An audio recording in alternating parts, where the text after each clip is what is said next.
Hello, this is the Stories Beside channel. I release videos every day for you. Subscribe and click the bell. I wish you never to know trouble and sorrow. Maria cried too. The bride's aunt, thank you, smiled Molly. I'm glad that I finally got out of my aunt's care. She didn't like her not young husband. In fact, she was a little afraid of Robert. He was rude and irascible, but he didn't show any aggression to the young bride. Rather, on the contrary, treated her reverently, as if to a porcelain doll, which could at any moment fall and break. The girl at first did not want to hear about Robert's feelings. 2 years ago, she came to work in his small firm, the only one in a provincial town. The man immediately drew attention to the beautiful young employee, and literally from the first day did not give her a pass. At some point, Molly even wanted to quit, although she knew that it is unlikely to find a good job in her specialty elsewhere. And then an aunt intervened, who had been raising Molly since she was 8 years old. At one time, Maria formalized guardianship over her niece. The girl's parents led a dissolute lifestyle. First, her mother ran away from the city, leaving the girl to her alcoholic father, who was soon imprisoned for life for a serious crime. Molly wanted to take her to an orphanage, but in the fate of the girl intervened a native aunt. On the father's side, Maria was not at all guided by kinship feelings for Molly. She was motivated by self-interest. Molly was left with her father's apartment, which the aunt stole. The woman put the apartment in order and safely rented for many years, and after she reached adulthood, persuaded her to sell the apartment and invest the money in the construction of a common house. We are one big and friendly family. We will sell your apartment, start building a spacious house, and then sell ours. And with the proceeds, we will leave our new house with beautiful furniture and buy a car. Aunt Maria persuaded me. By virtue of her young age and without the character of achievement, agreed to the apartment. It was quickly sold, but the construction of the house has not started. We have to wait a little, the aunt said. The situation in the country is unstable right now. We will wait for better times and build a house. Thus, the dwelling was left not only without an apartment, but also without a propiska. The aunt categorically refused to register her niece, arguing that she would have to pay even more money for utilities. Having learned that the director of the company where Molly works shows a lot of attention to her, Maria, as off the chain, snapped day and night, pestered her niece with her moralizing. She tried to reason the girl, explaining that such a chance can fall only once in a lifetime. Just try to quit such a good job. I'll throw you out on the street, the woman once threatened. I've spent 12 years raising you, feeding you, clothing you. Where's the gratitude? Realizing that it is better to live a quiet life with an unloved but wealthy man than to endure the endless scandals of Aunt Maria, Molly was forced to agree to marry Robert. Employees discouraged the girl, asking her not to do anything stupid, because their chief had terrible rumors. People said that Robert had already had 2 wives, that he was a tyrant and a pervert. Both of the man's previous wives had gone to a madhouse. It was as if after what had happened, the man had sold everything and moved to live in their small town.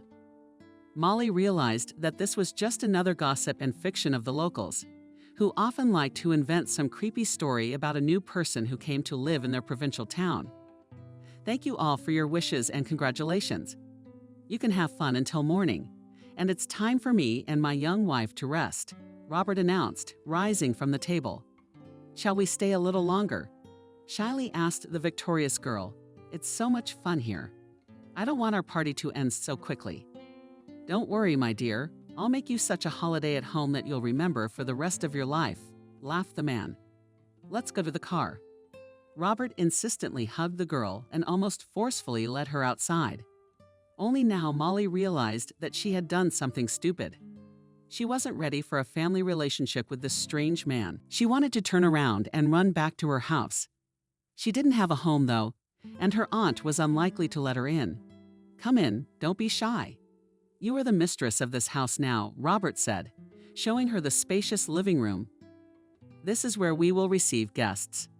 In that far room we'll make a nursery in time. And over there is our bedroom. The man pointed to a room at the end of the hallway. Go take a bath. Then I'll show you our family nest." Molly blushed and lowered her head. But there was nothing to do. Robert was her husband, and she was obliged to fulfill her marital duty. The girl stood in the shower stall for a long time under the cool stream of water. She does not know how much time had passed, but an insistent knock on the door quickly brought her back to reality. "I'm on my way," Molly shouted. "Turn the water off faster. I'm tired of waiting," Robert shouted irritably. At that moment, Molly wanted to fall through the ground. She had never felt such shame in her life. Coming out of the bath, she saw her husband at the door. "Darling, let's go quickly. I have everything ready," smiled the man. Molly entered the room and lost speech from surprise and fear. The room had a muted basement light. There was no furniture in it at all except for a huge metal bed. Looking into the family bed, the girl turned pale. The whole bed was covered in weighty chains, and handcuffs lay in the middle. "What is this?" Stammering, the girl asked, realizing that she had fallen into the clutches of a mentally ill man. "You'll like my prankster," Robert said darkly, picking up a leather whip from the floor. "No, you're crazy," shouted the girl, holding out from the room. "Halt," roared the man, rushing to catch up with his young spouse. Molly jumped outside in just slippers and a terry cloth robe, deftly cut through the high fence, and ran without a backward glance to wherever she was going. She wanted to get home quickly, to complain to her aunt about what had happened to her. She reached Maria Genadievna's house far past midnight. Molly had to walk through yards and alleys. The passers-by looked away from the girl in the white coat, and some laughed openly, pointing their fingers at her. Seeing Robert's cars near her aunt's yard, Molly huddled near a neighbor's tree. "Don't worry, Robert. As soon as she shows up, I'll call you right away. Those bastards. Who'd have thought? She'll come back to you anyway. I won't even let her on my doorstep. The woman has ruined the whole neighborhood. No, dear Maria. Please let Molly in and call me. So she can't hear you. I'll be right over. I love my wife very much. She's too young to realize her happiness." Robert said calmly. "As you wish," said the woman, softened his tone. "Here, so to speak, a little financial help." "Always ready to help dear relatives," said Robert, counting the bills. "Thank you, Robert. You spoil me." Maria smiled, tucking the money into his pocket. Molly sighed heavily, realizing that she could not go to her aunt. Tears came to her eyes. She didn't think that her own person would sell her out so easily in utter hopelessness and despair. She found her way around the nighttime city. She didn't care what passers-by thought when they looked at her, nor did she see any passers-by. The night streets were completely empty, and the lights in the windows had long since gone out. She looked longingly at the dark windows of the houses. Happy people, she thought bitterly. They have a roof over their heads, and even that has been taken away from me. Feverishly wondering what she should do next, the girl reached the railroad station. Molly wanted to get far away from this city, but as without documents, money, and slippers and a robe, where could she go in such a form? Sitting down on a bench, the girl began to wait for something. She didn't know anything herself. Soon dawn was running behind the three. Molly woke up from her bitter thoughts when she heard a noise behind her. Seeing a young woman who was sweeping the street, rejoiced. "Excuse me," said the girl softly, approaching the janitor. "I found myself in a difficult position." "Do you think it's easy for me?" smirked the woman, resting on the girl with a heavy breath. "I can't help you. I'm not asking for money. Maybe you could lend me some clothes," Molly asked. "She's gone." The woman was indignant. "You think I have a trunk full of clothes at home and nothing to wear? Get out of here, or I'll call the police." Molly stepped away from the woman, realizing that she was unlikely to help. When she heard the signal of the approaching train, she went to the platform. Going into an empty carriage, sat at the window. The girl, with indifference, spent a look, flashed in the window native town. She didn't know where she was going, but she knew that she would hardly ever return to this town. "Look out, the doors are closing." She heard Molly through her sleep and opened her eyes. The carriage was already filled with hundreds of passengers. None of them paid attention to the girl. Everyone was busy with their own worries. School years came to mind. All the class came to this monastery on an excursion. Then the creative life of the nuns seemed to her a dull and boring existence. She did not understand how she could bury herself alive in the walls of a sullen monastery. A salutary thought instantly came into her head. She was now very jealous of the quiet, safe life that reigned in the monastery. When she saw the train approaching the station, she rushed to the exit. Molly had been walking for an hour or two through the forest. She was terribly thirsty.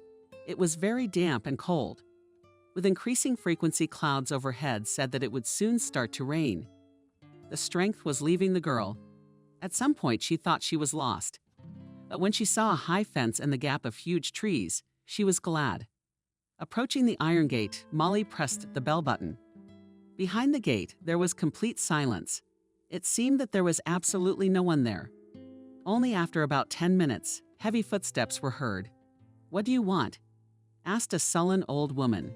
She opened the heavy wicket. "Please help me." In desperation, cried Molly, throwing herself on her knees in front of the woman. "Come in," the nun said in a rough voice, looking at the girl with interest. "How are you running from whom?" asked Nancy. A woman of no particular age was looking at Molly with an inquisitive gaze. She tried to look into her soul to understand who stood before her. The girl wanted to start a story about her hard life, about her misfortunes, but the lump in her throat prevented her from uttering a single sound. Shuddered Molly silently cried, "Okay, I see, you need to rest. Afterwards we will talk calmly," said Nancy, instructing the assistant to take the girl away. Mother Nancy led Molly to the far cell, which was behind a similar courtyard. She pointed to the door to the shower room and threw some clothes on the narrow bed. I'll tell them to bring you some soup. By evening you can rest. You'll be called for evening prayers," the woman said gruffly. Molly was not used to being in a closed space among gray walls. The atmosphere in the monastery was very depressing. Everyone around was silent and sullen, as if wearing some kind of mourning. I did not like this attitude and way of life. After all, she is a cheerful person. But in this situation, this monastery was her saving grace. The girl did not want to return to the worldly life under any pretext. There was too much cruelty and injustice there. "What do you want to do next, Molly?" asked the abbess, listening carefully to the girl. "I understood correctly that you have no relatives or close friends. There is only one aunt, and she turned out to be a traitor. It is scary to imagine what some people are capable of for the sake of money," Molly said sadly. "Well, stay with us for now," agreed Nancy. "I want to become a nun. I have nothing to do in the world," the girl said confidently.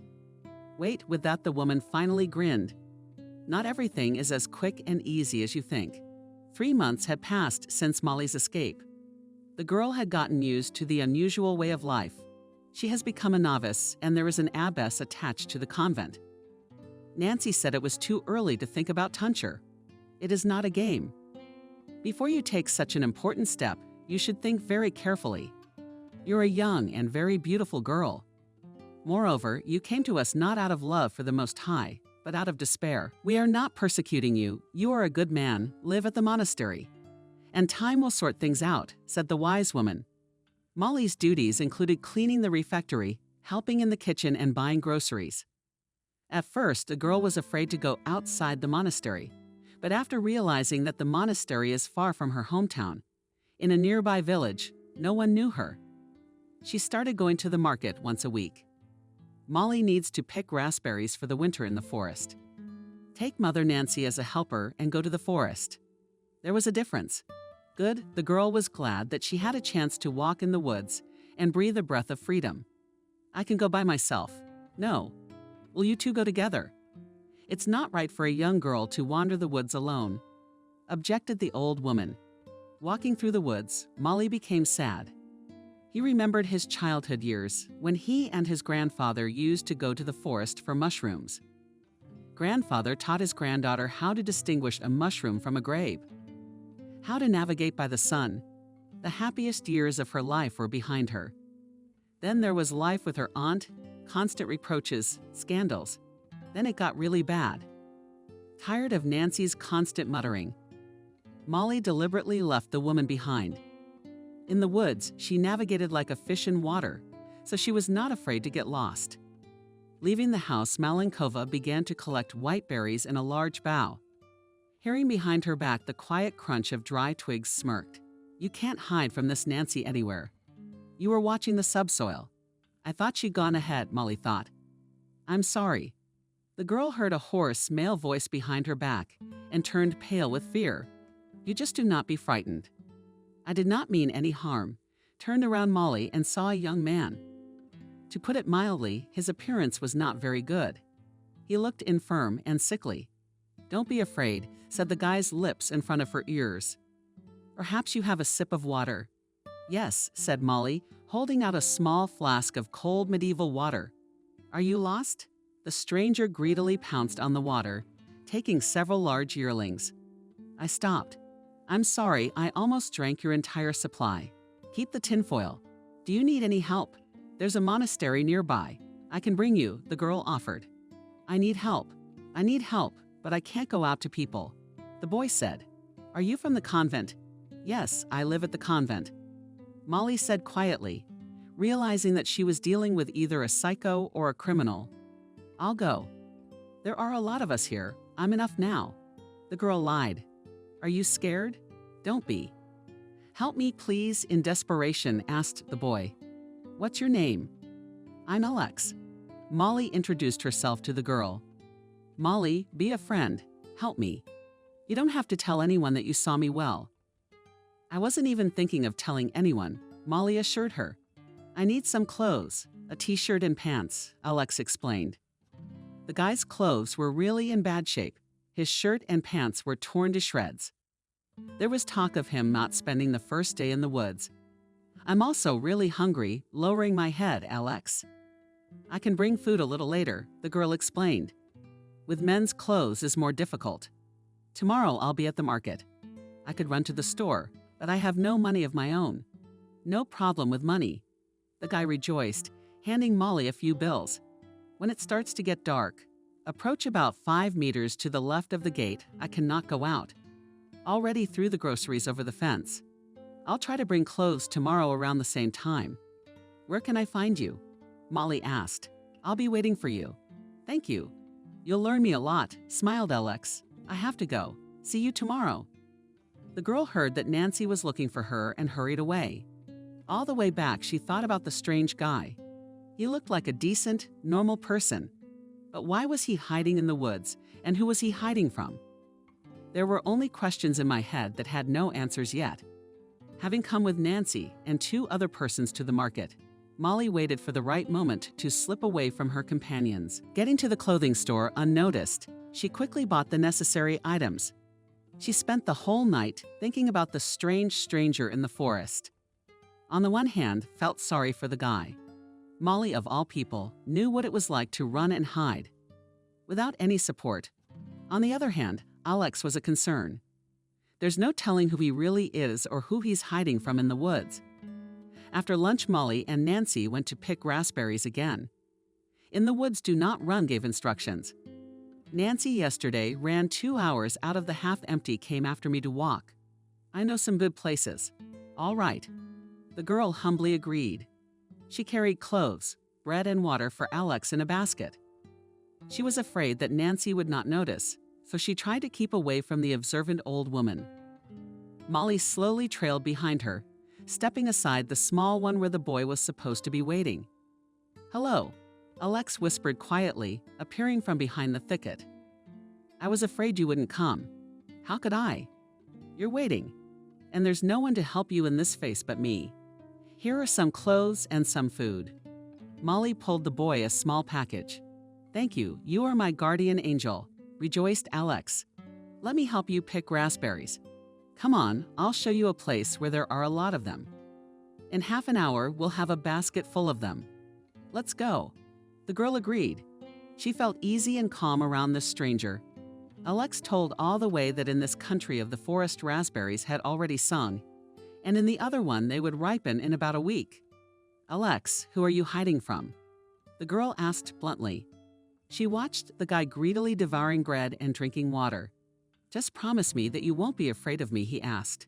I promise, Molly assured him. I escaped from the colony. You probably won't believe it, but I was convicted of crimes I didn't commit. What's more, I had nothing to do with it at all. It's a serious crime, and I'd have to sit for a very long time. The boy said seriously. How is that possible? How could the court sentence an innocent man? Molly wondered. How did you escape? Is it really that easy? You are very naive, Alex smiled. It's obvious that you know life very badly. And what's next? Will you sit in the woods all your life? They will find you anyway. I need to prove my innocence, and no one else can do that. First, we need to find one person and make him confess to perjury, the boy explained. How long have you been here? About a week. Explored this forest up and down about 2 kilometers. There's a small swamp from here. The water's more or less clear. You can swim in it, but you can't drink it. It tastes bitter. And on the other side, I built myself a small tent. It is difficult to call this structure reliable, but for the night you can shelter, the guy smiled. Alex stared at the beautiful girl. He could not understand what she was doing in the monastery. Gaining courage, he decided to ask Molly. You and I had a frank conversation. Tell me, how long have you lived here? A few months. I was sheltered once in this monastery. I came there in my slippers and bathrobe. Hungry, scared, barely able to stand on my feet from fatigue. Molly said cheerfully, remembering the bad times in her life. Did someone hurt you? Alex turned pale, clenching his fists. He had a great sympathy for the girl at first sight. Perhaps only those people who are deeply unhappy themselves are capable of it. Persecuted, and needing the support of help and love. He wanted to protect her. Molly looked very defenseless, fragile. Molly thought for a while and then told him all about herself. He listened in silence. It's amazing how one person can have so many problems and troubles all at once. It's a shame I'm on the run now. I would like to see your aunt and the man, to explain what is good and what is bad. But nothing, there will be a holiday on our street. Molly, what are you going to do next? Do you really plan to? Lock you up in a convent for the rest of your life? Yes, I've given it a lot of thought. It is, of course, boring and tedious there. But on the other hand, the monastery has an atmosphere of peace. You don't have to think about tomorrow. You don't have a problem to worry about at all. I hope that someday I will take the tonsure and become a nun. The girl said calmly, Molly, Molly. In the distance came the irritated voice of Mother Nancy. It's not time, the girl said fearfully. God forbid we should be seen here. In the evening, come to the same spot by the fence. I'll drop a bag of groceries. Thanks, Molly. I'll see you tomorrow. Will you come with Hope? Asked the guy. I don't know. If you send for raspberries there again, please come. I will be very much waiting. Asked Alex. You are like a rainbow ray appeared in my gray life. Looking at you makes me want to live. Molly took a basket full of raspberries and quickly went to Nancy. All night she prayed for Alex. For some reason, the girl felt the hard fate of the guy and wanted everything to be well with him. In the morning, she wanted to see Alex again. Molly liked talking to this handsome man. She liked listening to his pleasant voice, seeing his smile. The girl didn't realize yet that she had fallen in love with Alex. We're going for raspberries today, she asked Nancy. No, we've already picked enough. We've got enough for the whole winter. Today, we're having a general cleaning, said the woman, Molly sullenly. She didn't think she'd be so upset about not seeing her boyfriend again. Her heart ached for him because he would be waiting. Sitting alone in the woods, hungry and without water, the girl went back to her cell and began to think feverishly about how to get out of the monastery unnoticed, to take the boys some food and say goodbye, to wrap the bread and water in a bundle. Molly crouched by the window of the cell. She didn't know how she would get out of the monastery unnoticed in broad daylight, but she still hoped she would succeed. At 12 o'clock, the girl heard the noisy clanking of a heavy gate. A large truck drove into the courtyard up to the top, loaded with metal beds, hiding a bundle. Molly went out into the yard. Why are you trying to get underfoot?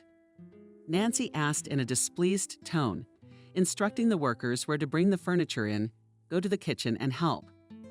Molly said nothing to the old woman. Bypassing the truck carefully, she found herself at the open gate. She doesn't know what she's doing. She ran into the woods. Alex was sitting next to Olenek on the very spot where they parted yesterday. Molly. The guy smiled, handing the girl a handful of white raspberries. Take it, I picked the biggest berries especially for you. I was afraid you wouldn't come anymore. I came to say goodbye, Molly said quietly. Here, take some bread and water. Molly, come with me. I realize that I am in an unenviable position, but I promise to do everything I can to get out of this situation as soon as possible. You'll never regret trusting me. Where are we going? To that shack you built for the campground? No, Alex, I can't do that to the abbess. Nancy trusted me, she gave me shelter. And then I'm not going back to the worldly life. It's too troublesome. I'll wait until tomorrow to give you plenty of time to think. If you come, I'd be delighted. And if you don't, I don't know. I'd be sorry to see our relationship end before it's begun. I can't hide in the woods anymore. I wanted to leave yesterday, but I couldn't. I wanted to see you. Molly didn't listen to the boy any further and quickly ran back. She wanted to get to her hiding place. She wanted to hide and hide from all worldly temptations. Abbess Nancy was right. It's too soon for her to take her vows. She's not ready to devote herself fully to the ministry. Gentlemen, Molly was lucky. The truck hadn't left yet, and the gates to the convent were open. Stealthily, moving into her cell, the girl fell on the bed and silently sobbed. Where are you? A furious Nancy entered the cell. What's the matter with you? Why do I have to run around, looking for you all over the grounds? Where have you been? Molly didn't answer anything and remained lying on the bed, hugging her pillow. I realized the situation was getting out of control and rushed to the abbess for help. Nancy silently listened to the woman, and after a little thought, ordered her to leave Molly alone. She would deal with the stroppy girl herself. What's going on with you? Molly. Nancy entered the cell, closing the door tightly behind her. Molly was not surprised to see the abbess. Knew Nancy would be happy to complain about her. Looking into Nancy's bright, kind eyes. Couldn't tell a lie. It seemed to her that this woman could read minds with ease. Could see right through her. I think I'm in love. It has never happened to me before. She whispered softly. I'm a sinner. There's no excuse for me. No, sweet love, it's not a sin. It's the brightest feeling that gives our lives meaning. Wait, who could you be in love with? Nancy wondered, looking intently at Molly. We met him in the village. He works at the market, Molly lied. She realized that the abbess would not accept or approve of the story of a fugitive criminal. Do you want to leave? The woman asked bluntly. I don't know. I'm scared. I can't hold you. And I don't want to. I want you to know that you can always come to me for help. I've gotten used to you over these past few months, and I care about your fate. Anyway, I don't see the point of your staying in our monastery any longer. Will you come and see me as you mean to? I'll give you a small sum from our fund. It will be enough for the first time, and then learn to live on your own, Nancy said calmly. Thank you, Molly smiled and hugged the woman. The girl quickly gathered herself after the abbess left. Her support was the impetus to make an important decision in her life. She really wanted to dedicate her life to serving God. But apparently, desire alone was not enough. A person needs strong arguments to make such a drastic change in their life. To be happy, Molly pronounced Nancy. Blessings, girl. Remember you're going to have a tough time there. Try to learn to cope with difficulties and problems. This is the main condition for surviving in the world. Thank you, Molly said, wiping away the traitorous tears. Left alone, the girl was a little confused, feeling a strange sense of freedom and independence. For 19 years of her life, she was not used to making decisions on her own. First, her aunt did it for her, and then Abbess Nancy. Alex called the girl, approaching the raspberries. Molly, have you made up your mind? The guy smiled, hugging the girl in joy. I'm glad. You did the right thing. Where are we going now? Molly smiled. First, we need to get out of this forest. Although I am very used to it and feel like a forest master, laughed the guy. Let's go. Stretched out her hand the girl. I know the way out. Alex held Molly's hand tightly, as if he was afraid that his happiness would slip away from him as quickly as it appeared.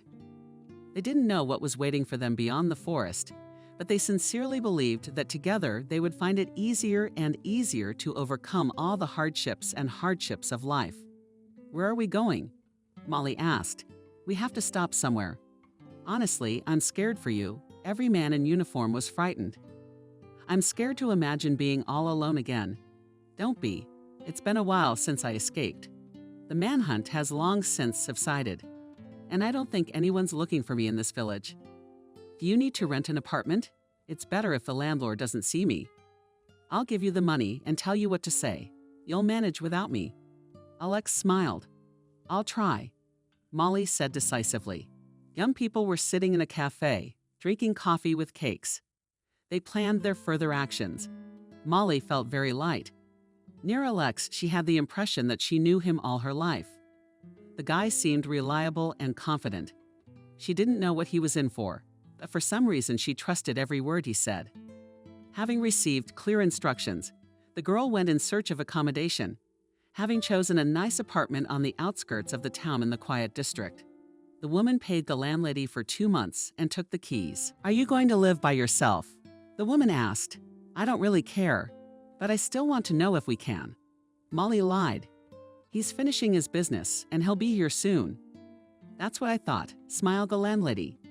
"The main thing is to keep quiet and keep order. The rest is none of my business." "Don't worry, we won't give you any trouble," Molly assured her. After seeing the landlady off, the girl followed Alex. She was a little uncomfortable being alone with a man she didn't know very well. At some point, Molly regretted that she had acted rashly, leaving the monastery into the unknown. But seeing the bright, pure look of the guy calmed down.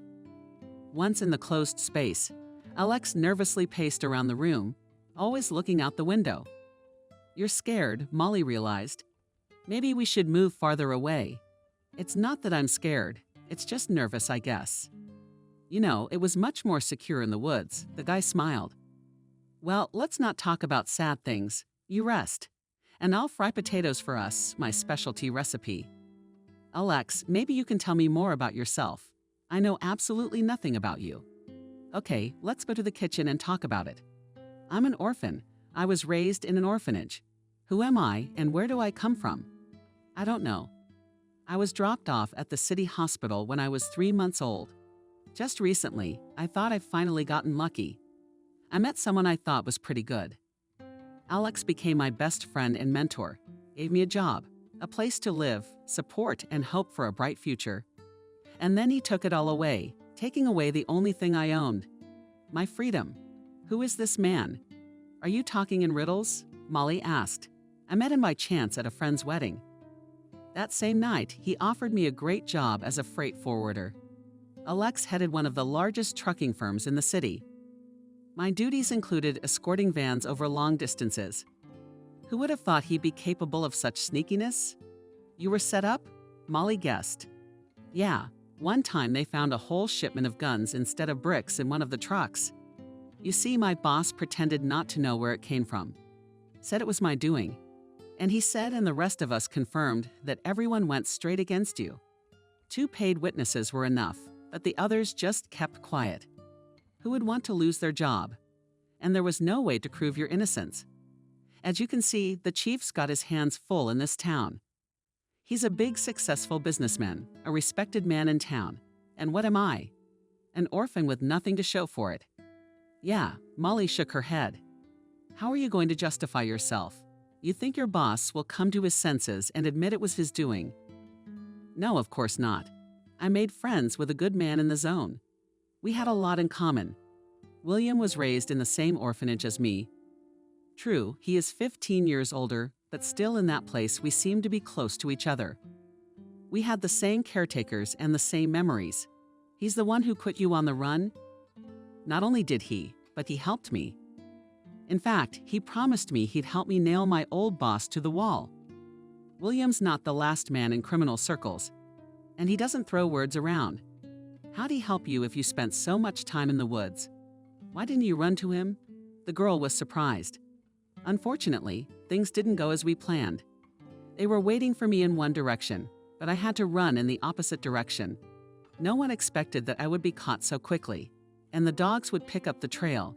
I lost my way and ran. Wherever I could see. What now? Molly didn't understand. We can't just sit here indefinitely. Everything's gonna be okay. Alex hastened to reassure her. First, we need to find William. And then we need to find Robert Kolosov. According to the latest information, he disappeared from the city. After all this fuss, he sold everything and left. Like you said, Molly went pale. Robert, why are you surprised? Have you heard anything about him? I have. I suspect my pervert husband and your abuser are the same person. He showed up in our town 2 years ago with a lot of money, started a trucking company right away. That's a twist. Alex whistled. Fate sent you to me. We need to go to William and seriously deal with our common offender. I'm very glad I met you, Molly smiled. At first, I was scared out of my mind. Then I saw your eyes and realized that a man with such a kind gaze couldn't hurt a woman. Thank you. It's nice to know someone believes in you. You know, until I met you, I thought I'd never make it out of the woods alive. 2 days without water. Dirty, with tattered clothes. Where could I go? They were looking for me hard at the time. If I'd gone out to the humans, I'd have been caught. You're my guardian angel. I don't believe we met by chance. Such meetings are never accidental. You were given to me by fate, seriously said the guy. Before I met you, I had nothing to live for. And now I'm afraid. Afraid of what? Of the police? No, I'm scared for you. I don't think I'll survive if I can't help you in time. I thought you said William was your buddy to take care of things. Molly was worried. I hope so. As they say, the Lord willing, we'll take about another month and go to William. I know roughly where to find him, the guy said. Alex decided not to wait that long. About the monitor in the news channels of the newspaper. He realized that there was no special hunt for him. Even photos of himself nowhere to find. It's weird. Maybe they're not looking for me. There's silence everywhere. I said in bewilderment. Is that possible? Molly was surprised. I don't know, but the fact remains. Today we'll probably get ready, and tomorrow we'll go to the big city. It's easier to get lost out there, and I'd like to settle this matter sooner rather than later. I'm tired of running, tired of being startled by every sound and rustle. What do you say? I will always support you. When Alex arrived in town, he was a little confused. The young people decided to take a cab and go straight there. The administrator of the bar smiled politely at Alex Molly, but gave no information about his master. If you need him urgently, you wait. William will stop by later in the evening. The young men took the table at the end of the hall and waited patiently. William did not wait long. Apparently, the receptionist informed the man about the visit of strange guests. Alex is alive, the stocky bald man said, hugging his friend. Who's that with you? William wondered, looking at Molly. Molly is my guardian angel, for whom I would tear anyone. The boy said proudly. I see. Wonderful girl. I approve. William smiled, kissing Molly's hand. The girl felt awkward in the company of a man she didn't know very well. She didn't like William's scrutinizing stare. More recently, after she had spent a few months in a convent, she had learned to be a bit of a judge of people. William did not inspire confidence in her at all. So we're standing in the middle of a bar, and we're on our way to my place. Are you my guests tonight? Not just tonight, said William, heading for the exit. Sash, do we have to stay at his place? Molly asked quietly. Don't be afraid of him, smiled the guy. William is only formidable in appearance, but in general, he is a kind man, trusting the life of Alex. The girl calmed down a little. After all, she trusted him and was not afraid of anything around him. William brought the guests to the country house and said that they could live here for a while. After dinner, Molly went to rest, and Alex decided to talk to a friend. It's like a soap opera. William was surprised. You meet a girl in the woods who turns out to be the wife of your enemy. If I didn't know all the circumstances, I'd think it was a setup. But nothing, as they say, is for the best. We'll take care of your Robert. I don't need a couple days to get my affairs in order. Then I'll take care of you. In the meantime, Molly, you rest up. You can go fishing. There's a river nearby.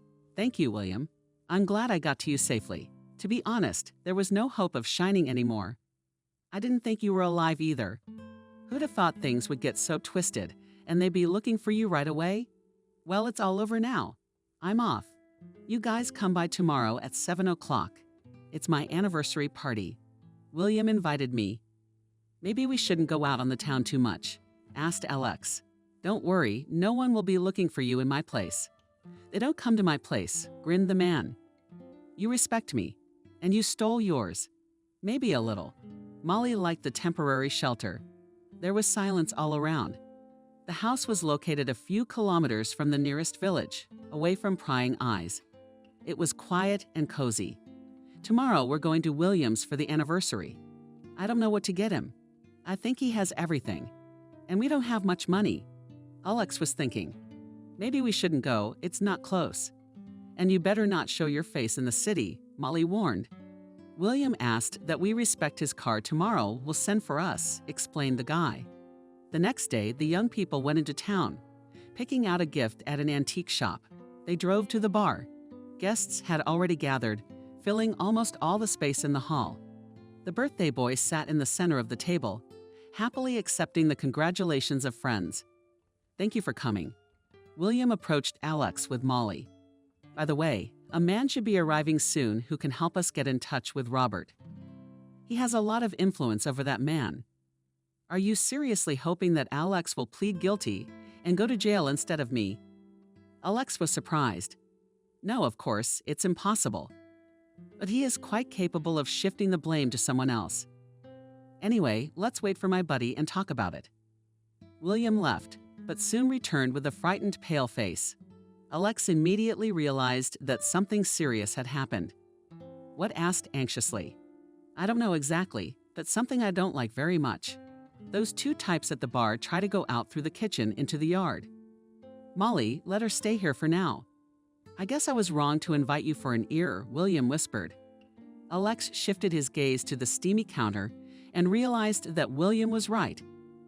The two men seemed to be chatting casually behind the bar, but it was obvious to the naked eye that they were unusual owl regulars. Do not be afraid of anything, whispered Alex, frightened Molly, and kissed the girl, went on cotton legs towards the kitchen.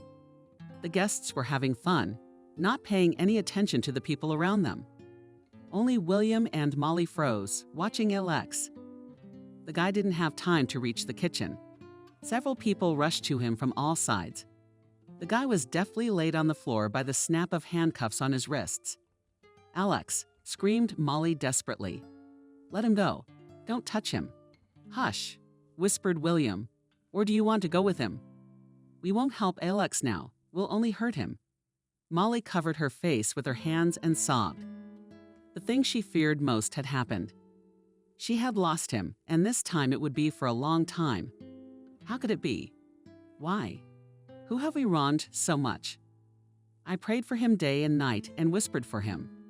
Molly girl, calm down. Come with me now. You should be alone for a while to think and come to your senses. Tears Alex will not help, William said calmly, taking the girl to the back rooms. The man escorted Molly into the kitchen, nodding for her to come to them. Yes, William. What can I do for you? Asked the ruddy-faced woman with the good-natured face. Jenna, take care of my guests. Please calm the girl down and make sure she doesn't go anywhere. Basically, you take charge of her with your head. Ordered by a man. Okay, don't worry. I will anticipate, assured Jenna. After the owner had left, the cook locked a door to the street, just in case. The woman knew her master's temper, and if the girl, God forbid, ran away, she'd be in trouble. Who are you? What happened in there? Jenna nodded at the hall, realizing that the girl had no intention of making conversation. She took out a bottle of wine from the nightstand. Drink. Molly ordered Molly that French wine helps better than any sedative. Molly unexpectedly took in her hands a glass with dark cherry liquid and drank it in a gulp. Good girl, good for you. Praised Jenna, filling the glass again. Now calm down and tell me everything. It's a long story, Molly said sadly. It's okay. We're in no hurry. They'll be out till morning anyway. It'll make it easier for your daughter to talk. Molly told the nice woman everything. Jenna was right and did feel better for a little while, but only for a moment, realizing that Alex was gone. The girl next to her cried again. That's quite a story. Poor girl. Who would have guessed that you would be in so much trouble? Jenna shook her head. What's next? What are you going to do? I don't know anything at all, said Molly. All hope is in William. Take my advice, honey, you can't trust anyone, especially not these people, the cook whispered, nodding toward the hall where the party was in full swing. Remember, after all, if your own aunt sold you what you want from strangers, thank you. You remembered you threw Molly out with your nose. Stop whining. You don't have to show anyone your weakness. There are very few people who are genuinely willing to feel sorry for you. I get it, I'm sure, Molly said. Jenna took a piece of paper and a pencil. She quickly wrote her phone number and slipped it into her pocket. Just in case, just in case. William entered the kitchen, assessing the situation, winked cheerfully at the women. Calm down. Good. There's a man who was supposed to deal with his fiancée. You'll meet him. Yes, of course, Molly perked up. William led the girl into the office, where a gray-haired, intelligent man was waiting for them, nodding to the owner to leave them alone. Saying hello to Molly. My name is Victor. You're Robert's wife. The man smirked. But as a spouse. Yes, we're married, but that's about it. I had to run away from my husband right after the wedding. Tell me, will you help Alex get Robert to tell the truth? Molly asked the knave girl with hope. Victor laughed. How can I force such a powerful man to do anything against his will? But with your help, we can manipulate Robert. Don't you agree, Molly? What should I do? Molly turned pale. I'm not going back to my husband. That's out of the question. Let you first calm down a little, and tomorrow we will talk in a calm atmosphere, said Victor. Okay, agreed the girl. Molly was left alone in the office and was at a complete loss. She already realized that no one was in a hurry to rescue Alex. Everyone was busy doing their own thing, having fun, dancing quietly, yelling songs. None of those present cared about her grief. How was the conversation? William came into the study. We rescheduled it for tomorrow, the girl explained. Only we haven't agreed where we will meet, where I will look for this Victor. You won't have to look for him. He'll come himself. He'll stay with me for a while. William said in a tone that didn't tolerate objections. No, it's inconvenient. I'll get a little room. I'll be more comfortable. Molly, what room? We need to get the jar out now. We could need you at any moment.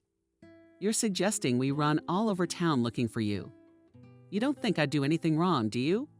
I got a wife and a son at home. By the way, we'll tell them you're the new governess. I just fired the last one the other day. Okay, Molly agreed. A little calmed down. She wanted to trust this man because he spoke well of him. Alex considered him a best friend, almost a brother. But something told her that her gut told her that William was not at all what he wanted to seem. Molly was uncomfortable in someone else's house. William's wife, Julia, squinted at her. The woman must have thought that the new governess was her husband's mistress. He arrived with his wife around 5 o'clock, assigned one of the best rooms, and later announced that he had found a wonderful governess for his son. Julia remained silent. She didn't dare to contradict her husband. Good morning, greeted William, coming into the girl's room. How do you like the new place? Everything is fine. If something is wrong, say thank you to me right away. It's great. William, any word on Alex? Is there any way to get him some groceries and clothes? Molly asked. Don't worry about it. The guys have already done everything. Is your Alex like in a sanatorium? Loudly laughed the man. Victor is coming today. I advise you to listen to him in everything. Alex is the only one who can help. Got it. Yes, I'm ready to help him, the girl said. She really wanted it to be over quickly. Most of all, she dreamed that Alex would be acquitted and released. After all, without him, life was freezing, lost its colors. Could you please specify what my duties are? Your wife doesn't communicate with me, and your son is rude and avoidant, Molly complained. It seems strange that the governess does not leave the room and does not deal with the child. I'm so sick of her jealousy. The man got angry, and really cannot and say she has a tongue like a broomstick. In a moment, we'll tell everyone and you and Alex. And I'm already being dragged. They suspect I was the mastermind behind his escape. Anyway, just bear with me for a while. I think things will settle down soon." Molly spent half the day in the room. Toward evening, Victor finally arrived. The man was clearly agitated about something. "Hello, Molly. I've been up all night thinking about how to influence your husband," the man said. "Victor, please don't call Robert my husband. Our marriage is more of a misunderstanding, especially since I'm sure he's divorced me already." I asked, "Molly, can you tell me what I need to do?" "As far as I know, you worked at his firm." "Yes. 2 years exactly. Surely you still have friends or buddies there, right?" the man asked. "Well, in general, yes. My coworkers and I were very friendly." "We need to find out some information. Maybe it's classified, and not all the employees are aware of it. We need to get in touch with Robert's confidant.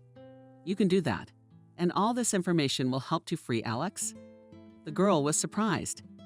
"Yes, but you have to blackmail him with something." "Robert is not the kind of man who will make concessions," Victor explained. "I'll do everything, at least I'll try. We had a good relationship with Robert's deputy. I'm sure David is up to date on all of his boss's business." "What exactly am I supposed to know in 3 weeks?" "He's shipping a big shipment through his firm. We need to know who the customer is. We need to know exactly when the trucks leave, the names of the drivers. What's the paperwork say they're carrying? Point of arrival, and photocopies of the documents," Victor explained. "Got it. I'll do my best," promised Molly the impossible as well. "You must realize that this is the only way to help Alex." Victor left, leaving Molly in heavy reflection. Once again, she would have to go back to her town. We must be extremely careful not to fall into the clutches of Robert. There's a lot of important information to be gathered. But will David make contact? Would he rat out the chief? That she didn't know. Julia wandered around the house as if unaccustomed. The realization that William had brought a mistress into the house did not give calm breathing. The woman was moved to tears. She felt sorry for herself. She'd been through so much over the years, hadn't she? When was the first time William was locked up? The woman was penniless with a baby in her arms. She was struggling to make ends meet and still find a way to send packages to her husband. Then he was paroled. William changed a lot, became angry and alien. He had a lot of money almost immediately. Julia did not know what her husband was doing and was very afraid that he would be imprisoned again. He did not answer his wife's questions. He only shouted angrily that it was her business to cook shields, not to meddle in her husband's affairs. When she reached despair, the woman decided to leave her husband, who had become a complete stranger and hated her. Having learned about his wife's plans, he threatened her, advised her to sit quietly and do not interfere. Otherwise, he would have to take her to the woods, to teach her to reason. She agrees. Julia heard the conversation coming from the open door of her husband's study and lurked at the door. Great, William rejoiced. I knew she would do anything for that sucker. What's next? If she gets the information we need, she'll demand Alexa's release. How do we get out of this? I don't want Molly to get pissed off. And if she tells everything Robert, we will not be well, then worriedly said Victor. She won't. William smirked. Denka, okay, woman, she belongs in Turkey in some elite brothel. You'll organize it. You've already thought of everything and calculated everything. Well done, praise. Victor patted his buddy on the shoulder. Of course I'll organize it. For such a beautiful girl, I also made a lot of money. Julia froze in bewilderment.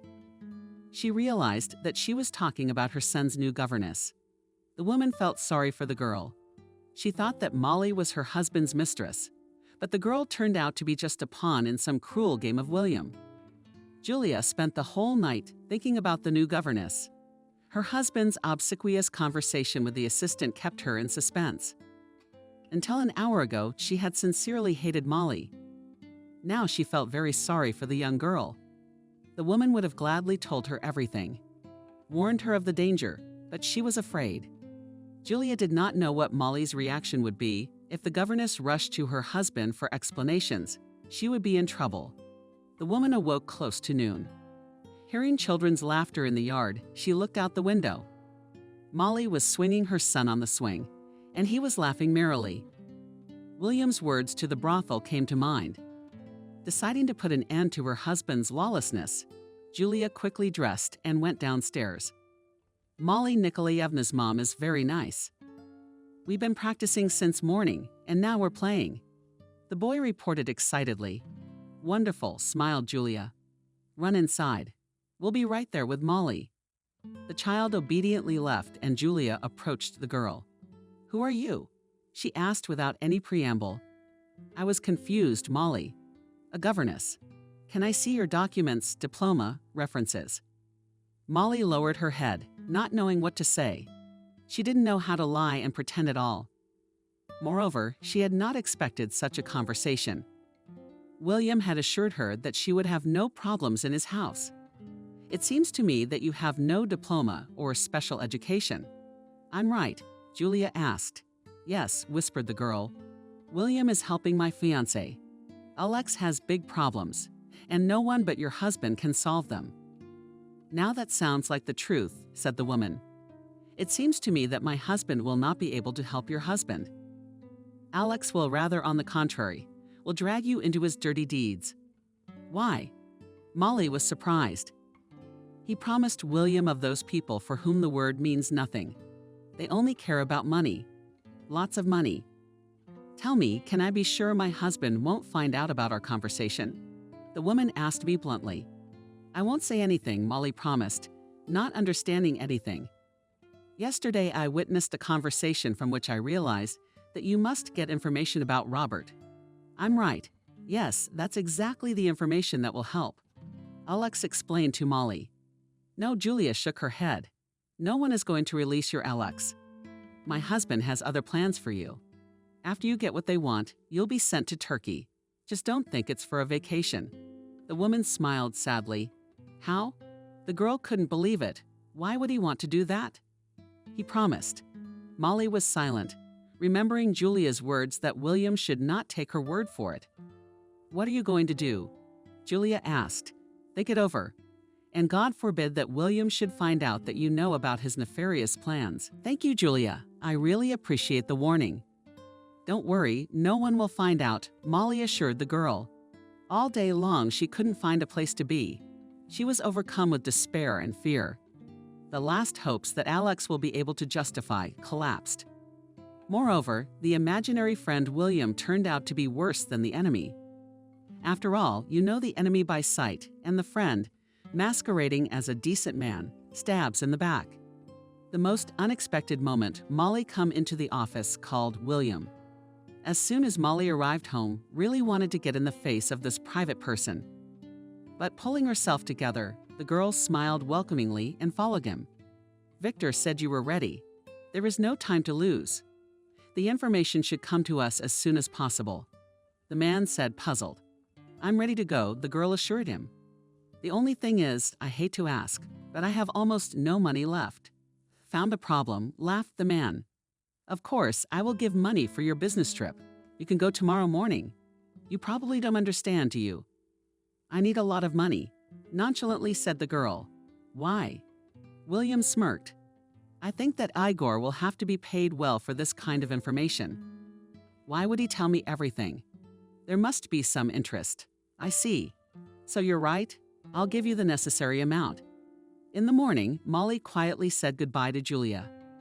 She realized she was never coming back to this house and was unlikely to see William's wife again. Good luck to you. Be discreet and careful, the woman whispered. Thank you, thanked Molly. Arriving at the bus station, the girl sat down on a bench. She didn't know what to do next. This town had to go. William was not to be trifled with, and she should not try her luck. At the same time, she thought feverishly about how to help Alex.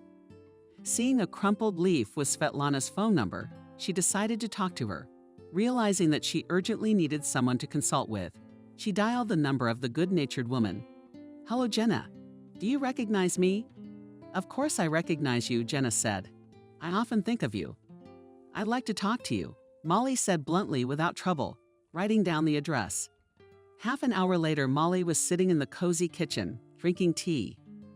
Yes, it's getting worse by the hour, Jenna said. I always suspected that our William was a short man. Well, to what extent? Are you very lucky to have found out what he's planning? You're right, but I don't know what to do next. I extorted some money out of him. I wanted to hire a good lawyer for Alex. But where do I find one? Well, that's no problem at all. Did you come to the right place? The woman's happy. My son is a lawyer. True, he only recently received his diploma. But I assure you, he's no worse than expensive lawyers. John is too honest and fair. He won't rest until he gets to the truth. Especially through him, you'll be able to communicate with Alex. Maybe he can tell you how to help him. Great. Molly was happy. And your Vanny will agree to take a rather hopeless case. Of course. Where will he go? Jenna winked. I'll call him right away to come over to my place. You stay with me for a couple days. I need to think things over. Molly breathed a sigh of relief. She had hoped that things weren't so bad in this case. Maybe they could find a way out of the situation together. John listened carefully to the girl's story about Alex's misfortunes. What do you think, son? Asked Jenna after a long pause. Nothing encouraging so far. It's all very confusing. Plus, the escape has made things very aggravating, the boy explained. But I'll try to do my best. Do your best, son. You see, these bandits have lost all shame, said the woman. Yes, they have. Do you work for them? How many times have I asked you to leave this bar? John said reproachfully. I work in the kitchen. What difference does it make who Jenna objected to? William pays well and without delay. And especially now it's not about me. Suit yourself, Molly's boyfriend waved his hand. I will deal with your question tomorrow. As soon as there is news, I will call you. Thank you, thanked the girl. The next day, John came with the first news. The guy managed to see Alex. He asked me to tell you that he loves you very much. The guy smiled. Also asked that you not to worry. How did he cry? Molly is holding up very well. I have no intention of giving up. I had to tell him about William. He should know his enemy by sight, and we've decided to appeal. But in order to do that, we need to find some proof that he's not involved in the crime he was convicted of. John explained. How do we find it? Robert will never admit to anything in his life, Molly said. William asked you to find out about a large trucking shipment. Why would he do that? Why do you think? I think Robert's being set up or robbed. It's a situation that could play into our hands in a way Molly hasn't realized. I think Robert would be interested to know that gangsters are interested in his shipment, and he'll certainly want to know who. Tell me, what kind of man is Robert? You can talk to him. At first glance, he seems like a nice guy. Yes, you can have serious conversations with him about his business. Robert is reasonable, not violent. Often listens to outside opinions. Then I don't understand. Why did you have to run away from him? I imagined him to be a monster, the guy wondered. As a manager and businessman, he is a normal man. But in his personal life, he's not quite normal. Robert is a pervert. I didn't believe the rumors that were going around about him. I had to see for myself, the girl explained. I barely got away from him. Well done. John's come alive, son. What's so great about it? Jenna intervened. Don't scare us. I don't mean that. The kid laughed. Molly, we might find some evidence of his addiction. I don't know. I heard he's been married twice, and I think both spouses are in a psychiatric hospital. That's great. John was happy. As far as I know, he used to live and work in our town. Yeah, he had to sell up and flee the capital after the story that got Alex locked up. Molly, if I manage to get some dirt on Robert, would you be willing to meet him for a talk? Naturally, John asked in my presence. If it's with you, I'm ready. Is there anything I can do to help right now? Yes. We need to talk to his ex-wives. Find them as soon as possible. I'm seeing a classmate of mine right now. He's an investigator. I think he can help us in a few days. Molly and Vanya were on their way to Robert Ailes. They managed to get some compromising information against him. Robert was very protective of his reputation and had to agree to Molly's terms. Are you afraid? Asked John. You don't have a face on you. I'm afraid, honestly, admitted the girl. I have very bad memories of this city. First, I lost my parents here. Then there were years of abuse from my aunt. and then it got worse. Don't be afraid, I won't leave you. Sashka said I'm in charge of you. I was joking. Getting out of the cab, Molly and Vanya went to Robert's office. The secretary was very surprised to see Molly in the company of a young man. Jenka, whispered the girl, what are you doing here? Where have you been? Robert's been looking all over town for you. Even went to the police. What about yourself? Molly nodded at the door. Just got here. I say don't. We want to surprise you. Molly smirked. Robert was sitting at his desk, going through some documentation. The man was obviously puzzled about something and did not immediately see Molly and John. Hello, Robert, Molly said loudly, trying to hide her fear. The man took off his glasses and literally jumped up in his chair. It was visible to the naked eye how he was shaken with anger. John said calmly, "You'd better sit down and don't make any sudden movements." "Who are you?" Robert, Molly's lawyer, bellowed. "My name is John." The guy introduced himself. "What do you want?" The man didn't understand. "If you want to take something from me, you can't. Is our marriage annulled?" "No," said John. "We're having a more serious conversation. Listen to this. You'll find out." John turned on the tape recorder. "For several years of my life, Robert has made my existence a living hell." There was a shaky female voice on the tape. "Turn it off." Robert roared. "Great. Did you recognize one of your wives, Lydia? There's also a recording of a conversation with Katerina." "Turn it on," smiled John, realizing he'd hit the sore spot. "No need for a detached voice," said Robert. "How much do you want?" "We don't need money," said Molly. "Maybe you remember that Alex kid you set up and put behind bars? Then he sold everything and fled to our town." "How do you know about that?" Stunned man. "It doesn't matter. Alex should be released," Molly said decisively. Only now she realized that she was no longer afraid of this low, cowardly man.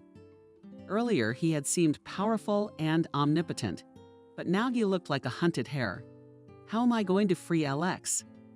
"You should at least think about what you're saying sometimes." Robert tried hard to pretend he didn't know what he was talking about. "Robert, we have something else besides the testimony of your ex-wives. We can be your enemies as well as your friends. I advise you not to be sarcastic, but to use this situation to your advantage," said John. "What are you talking about? What kind of riddles?" The man got nervous. "There are people who are very interested in your firm. They insistently want to know information about the large shipment you are sending in 2 weeks," said Molly. "Moreover, they are ready to pay a lot of money for this information." "Who are these people?" Robert asked fearfully.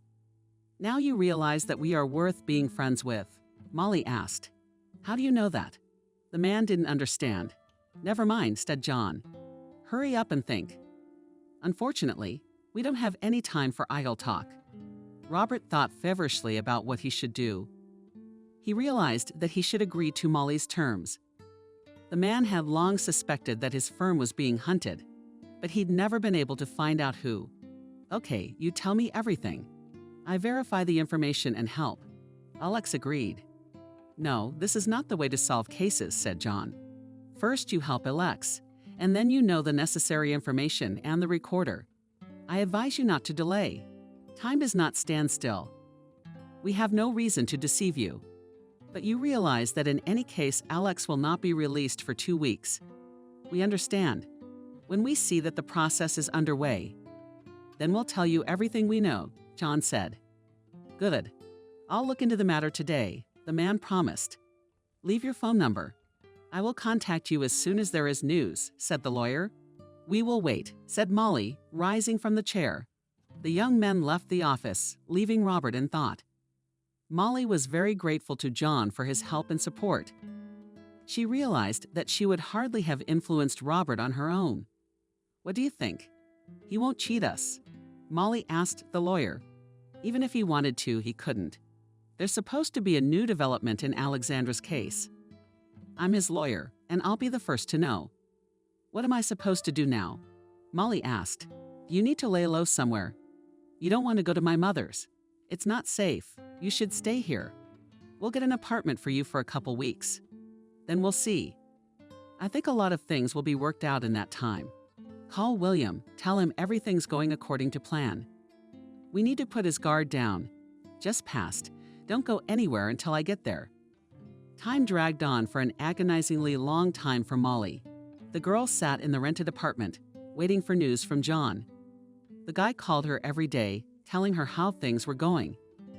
Each time she waited for long-awaited news from the lawyer. Now Molly was between two fires. She was afraid of William's revenge. After all, such people do not forgive betrayal. What do you want? The man didn't understand. If you want to take something from me, you can't. Is our marriage annulled? No, said John. We're having a more serious conversation. Listen to this. You'll find out. John turned on the tape recorder. For several years of my life, Robert has made my existence a living hell. There was a shaky female voice on the tape. Turn it off. Robert roared. Great. Did you recognize one of your wives, Lucy? There's also a recording of a conversation with Katerina. Turn it on, smiled John, realizing he'd hit the sore spot. No need for a detached voice, said Robert. How much do you want? We don't need money, said Molly. Maybe you remember that Alex kid you set up and put behind bars?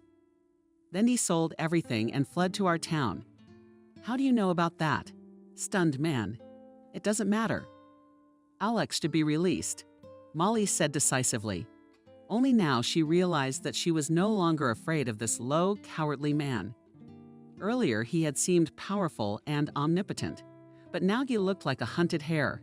How am I going to free Alex? You should at least think about what you're saying sometimes. Robert tried hard to pretend he didn't know what he was talking about. Robert, we have something else besides the testimony of your ex-wives. We can be your enemies as well as your friends. I advise you not to be sarcastic, but to use this situation to your advantage, said John. What are you talking about? What kind of riddles? The man got nervous. There are people who are very interested in your firm. They insistently want to know information about the large shipment you are sending in 2 weeks, said Molly. Moreover, they are ready to pay a lot of money for this information. Who are these people? Robert asked fearfully. Now you realize that we are worth being friends with, Molly asked. How do you know that? The man didn't understand. Never mind, said John. Hurry up and think. Unfortunately, we don't have any time for idle talk.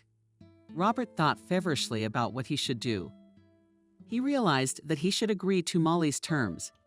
The man had long suspected that his firm was being hunted, but he'd never been able to find out who. Okay, you tell me everything. I verify the information and help. Alex agreed. No, this is not the way to solve cases, said John. First you help Alex, and then you know the necessary information and the recorder. I advise you not to delay. Time does not stand still. We have no reason to deceive you. But you realize that in any case, Alex will not be released for 2 weeks. We understand. When we see that the process is underway, then we'll tell you everything we know, John said. Good. I'll look into the matter today, the man promised. Leave your phone number. I will contact you as soon as there is news, said the lawyer. We will wait, said Molly, rising from the chair. The young men left the office, leaving Robert in thought. Molly was very grateful to John for his help and support. She realized that she would hardly have influenced Robert on her own. What do you think? He won't cheat us. Molly asked the lawyer. Even if he wanted to, he couldn't. There's supposed to be a new development in Alexandra's case. I'm his lawyer, and I'll be the first to know. What am I supposed to do now? Molly asked. You need to lay low somewhere. You don't want to go to my mother's. It's not safe. You should stay here. We'll get an apartment for you for a couple weeks. Then we'll see. I think a lot of things will be worked out in that time. Call William. Tell him everything's going according to plan. We need to put his guard down. Just passed. Don't go anywhere until I get there. Time dragged on for an agonizingly long time for Molly. The girl sat in the rented apartment, waiting for news from John. The guy called her every day, telling her how things were going. Each time she waited for long-awaited news from the lawyer. Now Molly was between two fires. She was afraid of William's revenge. After all, such people do not forgive betrayal. I'm going to my place, John said into the phone. Robert called yesterday. After his call, I checked the information. Anyway, the ice had broken.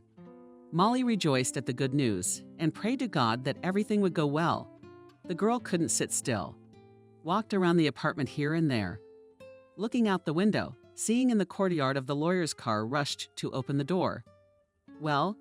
impatiently asked the girl, seeing John on the doorstep. "Everything is fine. The resumption of proceedings on newly discovered circumstances." The guy smiled. Robert kept his word. "Pack up, he's waiting for us." "I still don't understand how he did it." "And I think he admitted his involvement in the crime," the girl pondered. "No, of course, I won't go into details. But I can say with certainty that the testimony and evidence that provided your ex-husband is enough to justify LX. Now there's another problem." "What is it?" Molly asked fearfully. "William. I have some thoughts. I need to talk to Robert. I think he'll like my proposal.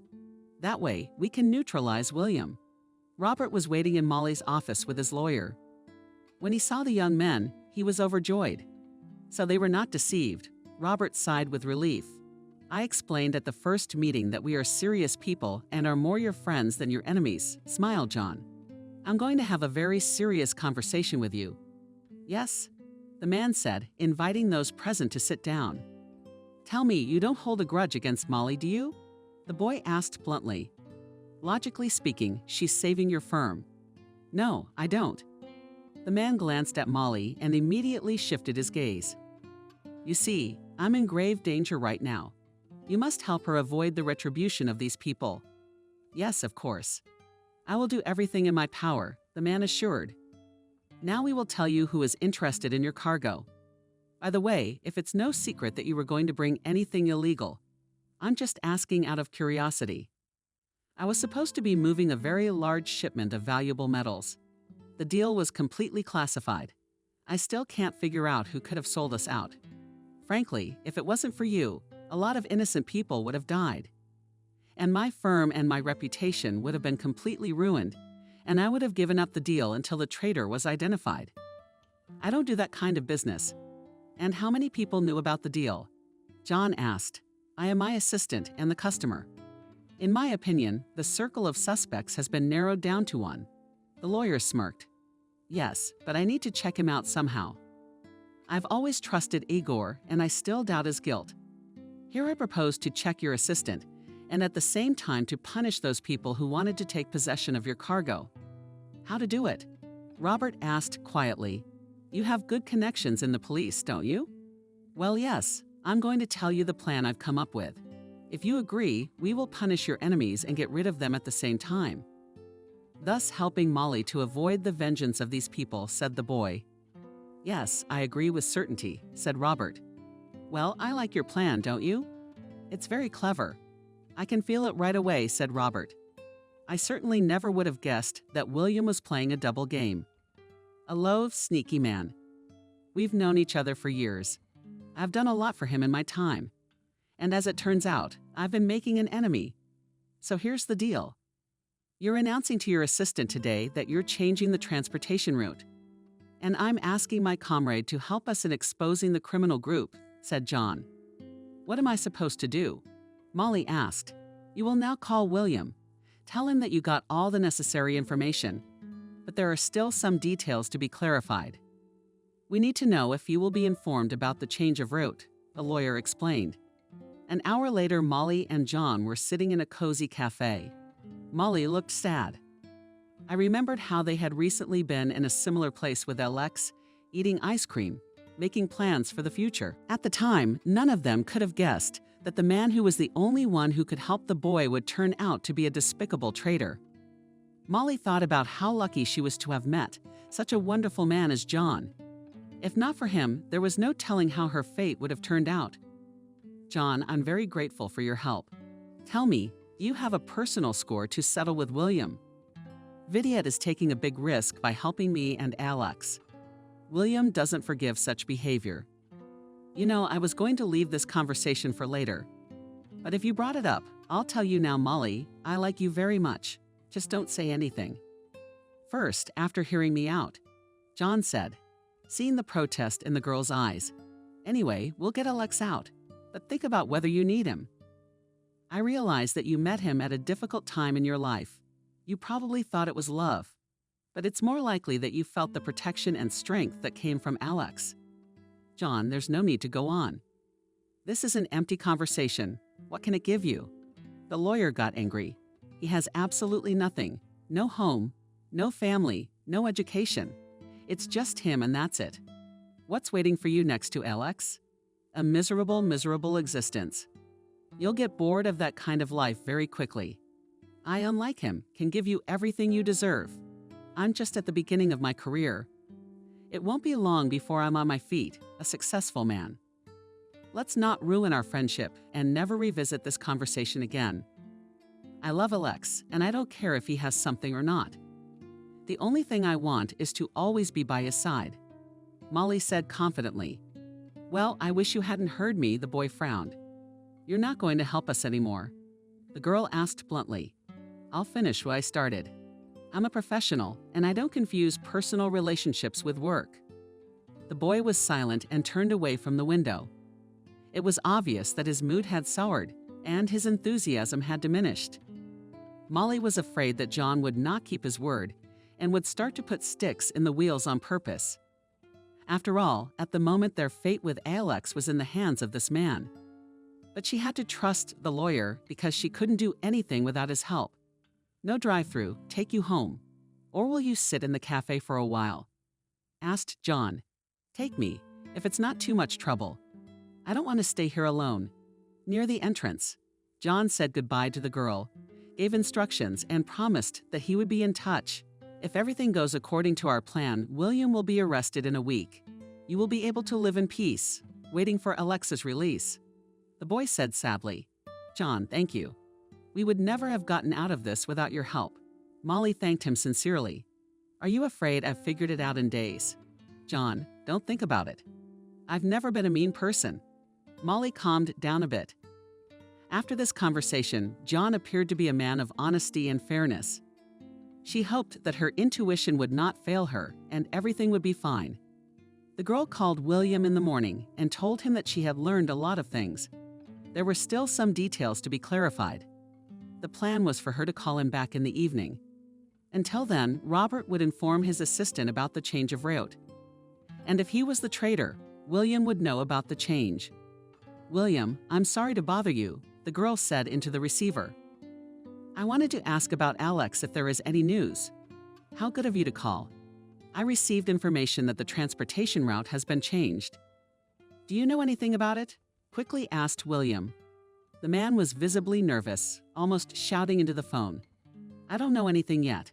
Masterfully lied Molly, don't worry. I'll meet my man in the morning and find out everything. I'm expecting a call right away. William bellowed, hanging up the phone. Molly hung up the phone and smirked. John was right. Apparently, the traitor at Robert's firm is his assistant David. He knows all the routes, and William didn't have that information. That's pretty weird. The girl was in a state of shock. During this short period of time, she realized that close friends are the most betrayed, the people we trust the most. The girl decided to call Robert to share her thoughts. He knew his employees better than she did. Maybe the traitor was someone else after all. Someone who didn't have access to all the information. Especially if David was working for William, he wouldn't have had to send Molly here. Cell phone rings. Hello. Don't get distracted? The girl asked, dialing Robert's number. No, I'm all worked up. Is something wrong? The man asked quickly. I've been thinking. Something's not right with me. What kind of things? Robert asked.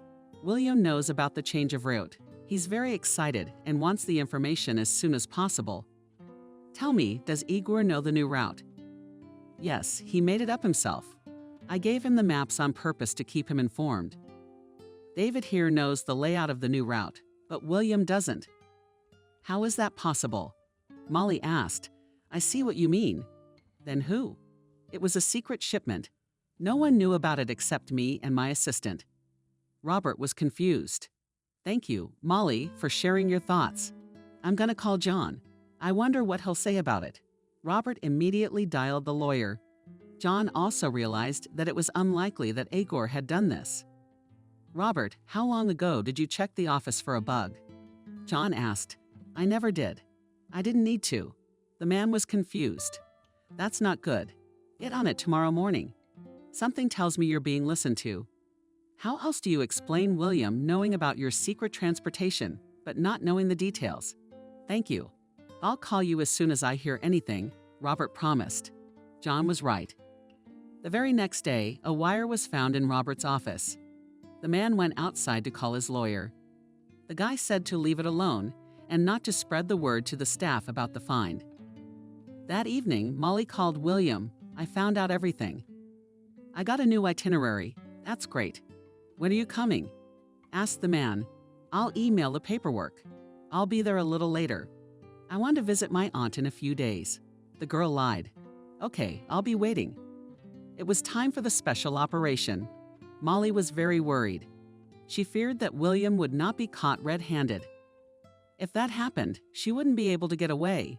William is not Robert, and you can't escape him that easily. Don't be afraid of anything. Trying to reassure John. Just sit tight and wait for my call. I thought, what if William won't do it on his own? No way. He's too greedy to trust anyone with such a big job.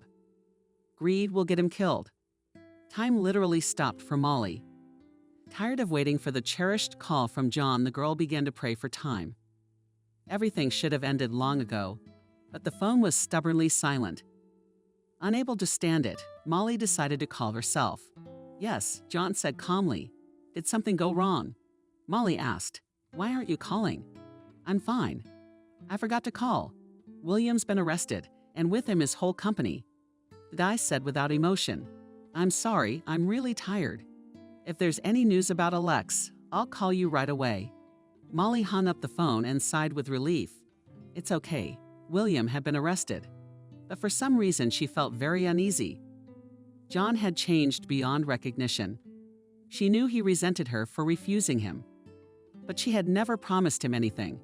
She loves Alex and is not going to betray her love by exchanging it for material goods. Molly spent a few days all alone. She had nowhere to go, and she did not want to communicate with anyone. The girl patiently waited for any news and set him free. Robert, we're being honest here. I know who the real culprit is. So an innocent man gets hurt again. The girl asked me bluntly, but how can I tell you? There's a man who owes me a very large sum of money. He will never be able to pay me back. I suggested that he redeem his debt in this way. Anyway, it's easier for him to do a few years than to live in constant fear. I didn't press him, and he gladly accepted my offer. Well, that's probably the best option. Thanks anyway. You don't hold a grudge against John. He's lost his head in love, and I understand him very well. I mean, I was once willing to do anything stupid for you. It's a pity my former vices prevented me from knowing happiness with you. You're a very beautiful woman. Frankly, I don't envy Alex. The guy's lucky in some ways. Molly went outside and decided to walk to her rented apartment. She was overwhelmed with double feelings and thoughts. She didn't know if Robert would keep his word or betray her like everyone else she had encountered lately. Robert was her last hope. Was there no one else to help? Everyone had turned their backs on them, leaving them alone with their problems. Molly put the cup of coffee on the table and walked to the window. The first snow had fallen today. The girl was glad to see large-shaped snowflakes that did not fall down, beautifully covering the ground with a white blanket. Hearing the phone ringing, she ran to her room. Only Robert could call her. John had never made himself known. No one else knew her number. Hello, Robert, the girl said cheerfully. Any news, how do you say? Yes and no. Anyway, this is not a telephone conversation. You tell me your address. I'll stop by for a couple minutes. Why don't I go to the office? Molly was worried. Although Robert gave the impression of an adequate person, but still the girl knew him from the other side. That's why I was afraid. And I certainly didn't want to be alone with him. Don't be afraid, Robert said. I won't even go into the apartment if you want me to. Just give me the address. Molly dictated the address and went to the kitchen to put the kettle on. The doorbell rang just 10 minutes later. Hi, Robert smiled. What's my surprise? I don't understand, Molly. Come into the kitchen. It's very stuffy in here. I made tea. Wait, you and your tea, laughed the man. Look over here." Molly looked out into the corridor and froze, not believing her own eyes. Alex was standing near the door against the wall. The guy clutched a large bouquet of scarlet roses in his hands and smiled silently. "Sashka," Molly shouted, throwing herself on the neck of her favorite person. "Why didn't you warn me? I would have cooked dinner. We wanted to make a surprise, especially if we had everything with us." Robert nodded at the weighty bag of groceries. Molly, Alex, and Robert sat at the table. The girl couldn't look at the guy. She still couldn't believe her happiness. Robert wanted to leave right away, but Molly insisted that he stay for lunch. "I never thought I'd be sitting at the same table with you," Alex said, looking at Robert. "It's not for nothing they say that sometimes friends become enemies and enemies become friends." "Don't be afraid of enemies, be afraid of friends," philosophically, said Robert. "I am guilty before you, before Molly. I didn't think Molly would be so helpful either. By the way, your lawyer didn't go anywhere. He just changed his phone number. That's what a shallow person does." He seemed very serious and fair at first. "God help him," the judge said. Molly. "Alex is free. That's the main thing." "What are you going to do next?" Robert asked. "To live," smiled Molly. "That's right. I can offer you a job. Would you like to go?" asked Robert. "No," said Alex firmly. "We'll start our lives all over again, from scratch, so to speak. We'll probably go somewhere else." "As you asked Molly, with you ready to go anywhere?" "Seriously," said the girl. "Well, I approve of your choice." Robert opened the briefcase, took out a neatly folded package and placed it on the table. "What is it?" "It's for a new life." The man smiled. "I sincerely wish you happiness. You deserve it." Robert said goodbye to the young people and left for work. Molly unwrapped the roll-up and whistled in surprise. Such a sum of money she had never seen. "Oh," Alex was surprised. "It's paid off in full." "Any idea?" The guy smiled. "What? Remember that forest where we met?" asked Alex. "Of course, I have the happiest memories with this place. Maybe you noticed at the entrance from the forest behind the monastery stands a big term.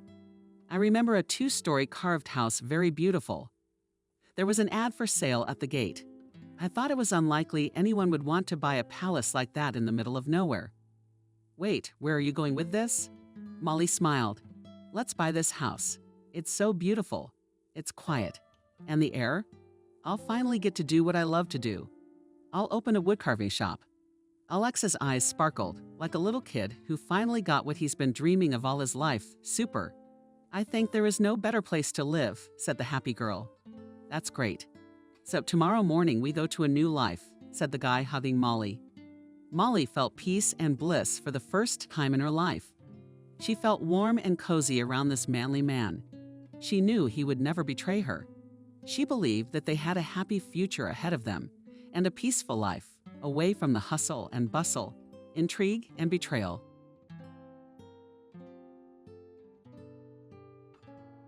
Subscribe and click the bell. Lily grew up in an orphanage. She never questioned who her real parents were, because she'd seen all the other kids. Lily didn't remember her father and mother. She felt like she'd been in the orphanage forever. She was even born here. But a lot of the other kids had it rough. Some of them, living at home, suffered beatings and reproaches. Some of them starved. Some of them saw the hard scenes when alcoholic or drug-addicted parents were not ashamed to lead a habitual lifestyle in front of their children. There were boys and girls who entered the orphanage. The real Mowgli didn't know how to use cutlery, didn't know how to make a bed behind them. Lily looked down on them. She was by nature very often dense. Pleased in appearance, too. The girl grew pretty like a doll. Face as if porcelain. Thin dark eyebrows, long eyelashes, bobbing hair. The teachers and nannies loved Lily, and she did not trouble them at all. They often brought her clothes, some skirts and blouses, bows left by their daughters for the shelves. And Lily was dressed smartly of all her peers. The teachers sincerely wanted to bring Lily into the family and wondered why nobody had taken her so far. After all, as they say, this is a gift version of the child. But potential parents rarely visited them. They preferred to take very young children, no older than 3 years. That's what the old nanny Adriana said. A kid like that is still a mystery. You don't know what he'll grow up to be. And if the kids are older, you can see their nature right away. That same nanny shed some light on Lily's origins. Your mother should have never taken you in, she said. Lily Girl at that time was already 12 years old, and she understood a lot. Lily, who had heard something about her relatives for the first time, was surprised. Do you know anything about my mom? Good woman, decent. Yeah, the doctors scared her back in the day. She was into some kind of extreme sports. Well, they said it had something to do with it. Concluded that the baby would be born with a defect. The baby was already far along, about to go into labor, and I understood that her husband forbade her to take you out of the hospital. Her husband had a son in his second marriage, and he told his wife that we had enough of one child. We'll raise my boy, put him on his feet, and that's enough. How do you know that? Your mother came here when you were just transferred from the orphanage. She wanted to know if her daughter was okay. That's when we had that one conversation. And then our supervisor decided that your mother would come here regularly. She didn't like that. Parents are different. Some come in drunk. Some of them are so out of control, you could call the police. So she told me to say that you were adopted, and the state protects the secrecy of adoption. So we won't give you any information. And the truth is, you've been living here just as you are. That's a cruel thing to say, Lily.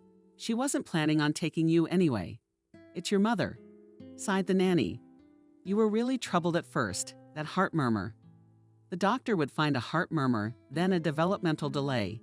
Then you threw yourself out, and you became the smartest, the prettiest. Since the day Nanny Adriana told the girl the secret, did something change in her? It was as if she'd become bitter at the orphanage and stopped being a role model.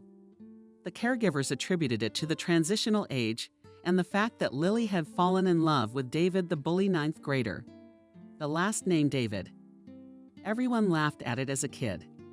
Maybe that's what shaped the kid's drive, to use his fists at every turn. He had a crush on Lily too, so he got her a present. They sneak off to the tattoo parlor together. David had a knight with a sword on his arms, and Lily had a dragon holding a rose on her shoulder. At night her shoulder ached and she couldn't sleep. Lily went to cry to the nurse Adriana, who was on duty just then. What could she have done to help? Helped a nail with oil on it, and scolded the girl. You're smart enough. You're not some girl from jail to wear a tattoo. You're gonna get tattooed head to toe. Okay, David, he's a guy, and you're gonna be getting those tattoos. Mark my words. Lily thought she loved David too much to refuse his gift. Either way, the dragon would remain as a memento of her first love. And so it was. Soon Lily was unexpectedly adopted. It happened almost against the girl's will. An elderly woman came to the orphanage unexpectedly and told her that her daughter had grown up, left to study, and would not return to her home. And it is painfully dreary to be alone. So she wants to take an older girl so that her adopted daughter would become her helper and companion. Caregiver immediately saw in this chance for their favorite Lily and began to persuade Aunt Clara to take her. You won't find a better girl. Hardworking, responsible, a real star. Aunt Clara didn't mind, but Lily did. She'd have to leave the orphanage, to part with David without the possibility of seeing her again in the near future. It took a lot of effort to persuade her. Subsequently, Lily had to regret her decision. Aunt Clara took her to the village to a small dark house on the outskirts. She had to learn to do all the housework, even to stow the stove. And the woman had a large vegetable garden, and from spring to fall, she had to literally work there, digging, planting, weeding, helping, processing the harvest. Now Lily no longer resembled a doll. She was badly burned, arms cupped and kneaded. Aunt Clara dressed her poorly. Allowing any money for cosmetics was out of the question. Even the food was Lily compared to the orphanage very meager. Today Aunt Clara cooked soup for the whole day. Tomorrow, again, she fried pancakes or baked pies for the whole day. Lily hoped that at least at school, she would be able to eat with her classmates in the school cafeteria. But no, the meal fee Aunt Clara thought was too much. So instead, she wrapped her foster daughters up with her. Still the same piece of cake, but the first time Lily really got up in arms was when she graduated from high school. Why would you want to go anywhere? Aunt Clara said firmly. I put so much effort into you, and now you're going to leave me. Girls don't need that science. You'll get married anyway. You'll have kids and then you'll abandon everything. Why don't you go be a saleswoman? There's a store near your house, 2 minutes away, and you'll get your paycheck right away. And the saleswoman lets you take home expired goods. These products will be very useful to us. Lily knew from bitter experience that it was useless to argue with her foster mother. The girl thanked fate that she had saved money in advance. She worked part-time, hiding it from Aunt Clava to walk and other people's dogs. And she even tutored children from junior high school. Lily found out the bus schedule in advance, left home at dawn, taking with her a minimum of things, her documents, and saved money, and left for the regional center. She had already turned 18, and even if Aunt Clara tries to look for her, she has no rights to return Lily. A few nights the girl slept at the train station as well. She didn't care what school to enter, as long as she got some specialty. And in the meantime to get a dormitory. Coming to the first college in the admissions office, Lily was confused. Fortunately, one of the teachers was a kind soul who talked to the girl, asked her what she could do, what she would like to do, and having heard that Lily likes to grow flowers, advised her to apply for landscape design. Unexpectedly, this choice turned out to be, as they say, an accurate shot on target. And Lily began to learn easily and with passion. Domestic problems were also solved. The college had a good hostel. Lily was put in a cozy room for 3. The roommates were good, companionable, and the girl herself did not notice how the years of study flashed by. When Lily got her diploma, she thought that she would have to work harder than the others. The other girls returned home to their parents. Some of them had gotten married in the meantime. Lily had to think about where to live and where to get the money to pay the rent. Fortunately, quite quickly she found her first clients, and soon with the help of word of mouth. Orders she began to have a lot. Now the girl could rent a modest apartment and buy herself everything she needed. Of course, the labor was not easy and mostly seasonal. In summer, Lily was busy from dawn to dusk. It was good if the customer was attentive and inviting the girl to work, would think about where she could drink tea, have a snack in the middle of the day, and wash in the evening. But many times Lily came home dead tired, dirty, and hungry. It was surprising that she had met Herbert in such an unrepresentable state. Lily was building a slide at a country house. She'd been working on it all day. She didn't think about how she was going to get home until 8 o'clock in the evening. People in this neighborhood were wealthy, they all had cars, and there was no public transportation. Lily was about to call a cab when a car pulled up beside her, and a man at least 10 years older than her offered her a ride. Lily was dense, dirty, and very uncomfortable getting into a shiny car like that. But the man didn't seem to be embarrassed by that at all. All the way they talked casually, and when they said goodbye, Herbert asked Lily to meet again. He courted her as if she were the only woman on earth, and very quickly he proposed to Lily. "I'm sure I've met the one I've been looking for all my life," he said. So why stall for time waiting for something? Before the wedding? Lily, no, and remembered David, the one she loved the most in the world. The new feeling couldn't be compared to the old one. But David was rumored to be living somewhere else in the city. He was working as a mechanic and slowly drinking himself to death. But most importantly, he wasn't looking for Lily, which meant he'd fallen out of love, so she could marry without remorse. But very quickly, after marriage, Lily realized she was in a mess. Yes, she now lived in a big, beautiful house and had enough money for everything, new outfits, her own car, traveling, not to mention good food, which meant a lot to Lily too. But Herbert turned out to be such a jealous and hot-tempered man that life with him became an agony. Lily was not only forced to quit her job, she found herself practically trapped within 4 walls. Before, the house had been guarded by a tall, clean-cut guy from a private security company. When Lily arrived, he was immediately replaced by an older, balding man in his 60s. There were security cameras in the house. There were surveillance cameras in the house, and soon Lily didn't dare to open the door to the mailman, or the pizza delivery guy, or anyone. And what good was it if she had her own car? She couldn't drive anywhere. If Herbert wasn't sitting next to her, another woman and in another situation immediately filed for divorce. But after Herbert had beaten Lily badly several times, he hinted that she would not have time to get help from anyone. He would just kill her. Maybe it was just a threat, but Lily believed it. She was so afraid of her husband now that as soon as he arched his eyebrows, her voice was taken away from her, and her hands began to tremble finally. He had no problem slapping her or pushing her, so that she flew to the opposite corner of the room. Lily always bruised very easily, and now she walked like a piano player at home. She had to wear clothes that covered not only her body, but also her arms and legs in the summer. Of course, with this way of life, Lily had no girlfriends, and after a few years she turned into a socially unadapted creature. Now, if she suddenly found herself alone in the city, she wouldn't know how to behave in a store or in an entertainment center. Lily felt all the time that her husband was watching her. Her movements were slowing down. They had no children, and Herbert already began to talk about the fact that it is necessary to go to the doctors and find out what is the cause. But one day, when he came home, he found Lily watching a soap opera with fascination. He couldn't escape her admiring gaze, and he decided that his wife had a crush on the actor playing the lead role.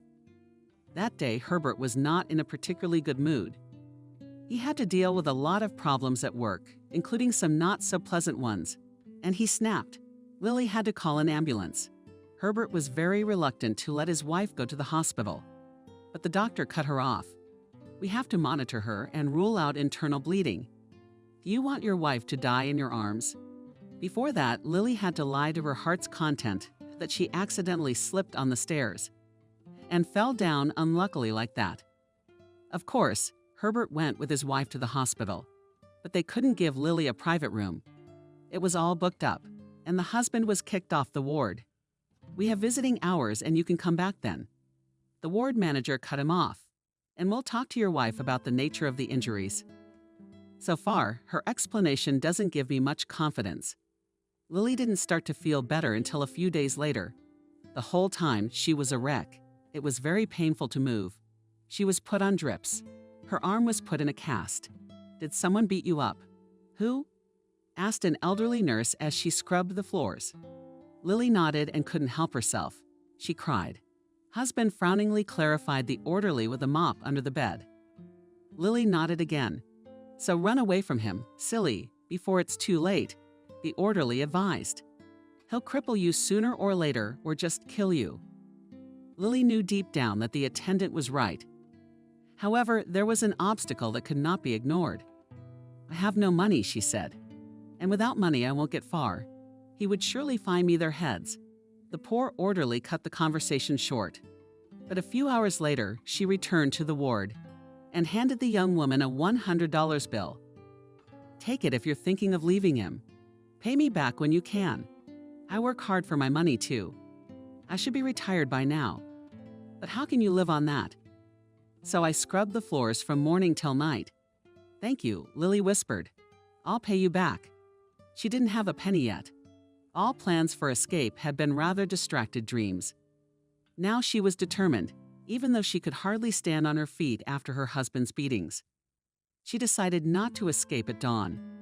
The hospital woke up early too, and her absence would be noticed in an hour or so. But if she got out of the building late at night, there was a chance that she would be gone until morning, and she would have a few hours head start. Lily put the essentials in a bag, ate everything that had been brought for dinner, though she didn't usually have an appetite for hospital porridge, and went to bed before bedtime. Unexpectedly, she dozed off. In general, the young woman felt relieved, as if the question that had long tormented her had finally been resolved. Lily awoke around midnight. She had managed to sneak out of the room unnoticed. The nurse who was on duty had gone somewhere else. Lily went down to the first floor and slipped out the side door reserved for service personnel. She knew she wasn't going to the train station.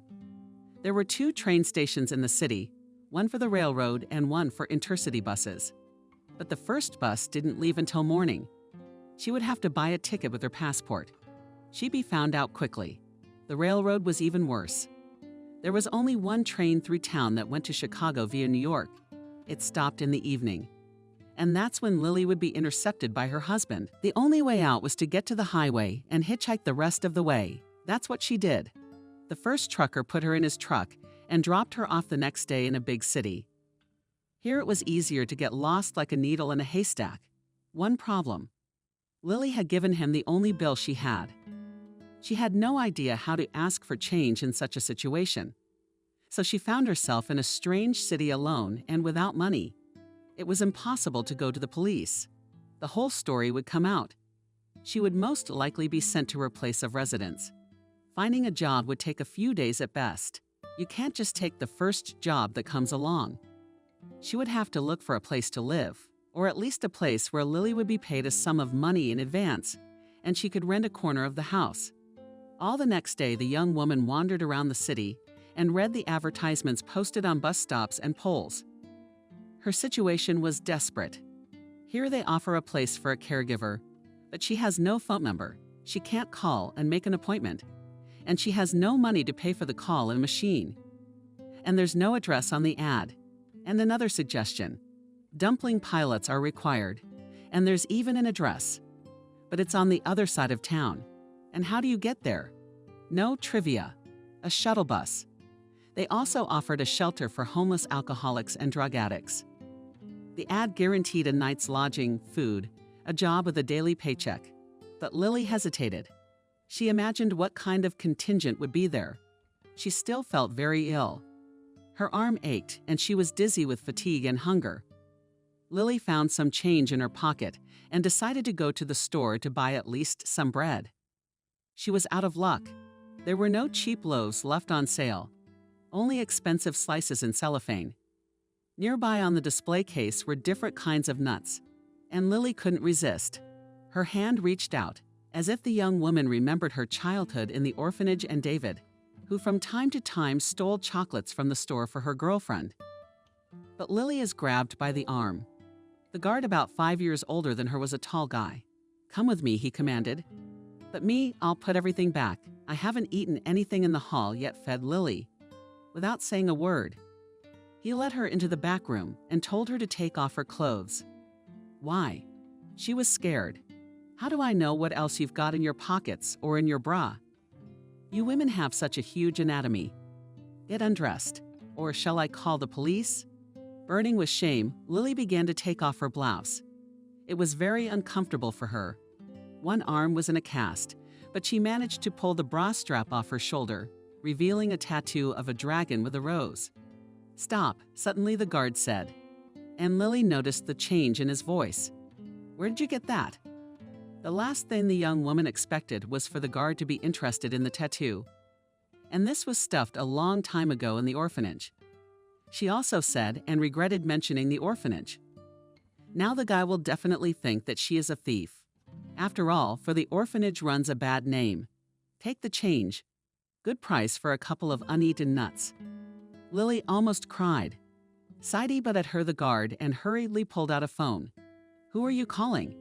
Lily was frightened, but the guy didn't listen to her. "Mom," he said. When Mom was picked up on the other end, she seemed to have found herself. "I've regretted putting my daughter in the wrong hands my whole life.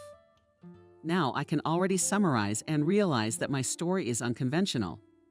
The first time I got married right after the institute, but it did not bring me happiness. We had no children, but I had a niece, Doria. My older sister moved to France on a program to work there as a nanny. She left her only daughter behind for now. She told me she'd pick her up later. She called me and told me the Americans were so smiling. You left your own child to nurse ours, and Doria grew up quietly in our home. And now I had no doubt that she would stay with us for good. It's hard to walk in heels, especially if you're not used to it. It's true that not all heels are suitable for the habit. I remember when I went on duty at a printing house in another neighborhood, in high stilettos, only to go to the theater in them. I went home barefoot. I don't care if it's the main street. I don't care if they take me for an idiot. But what bliss!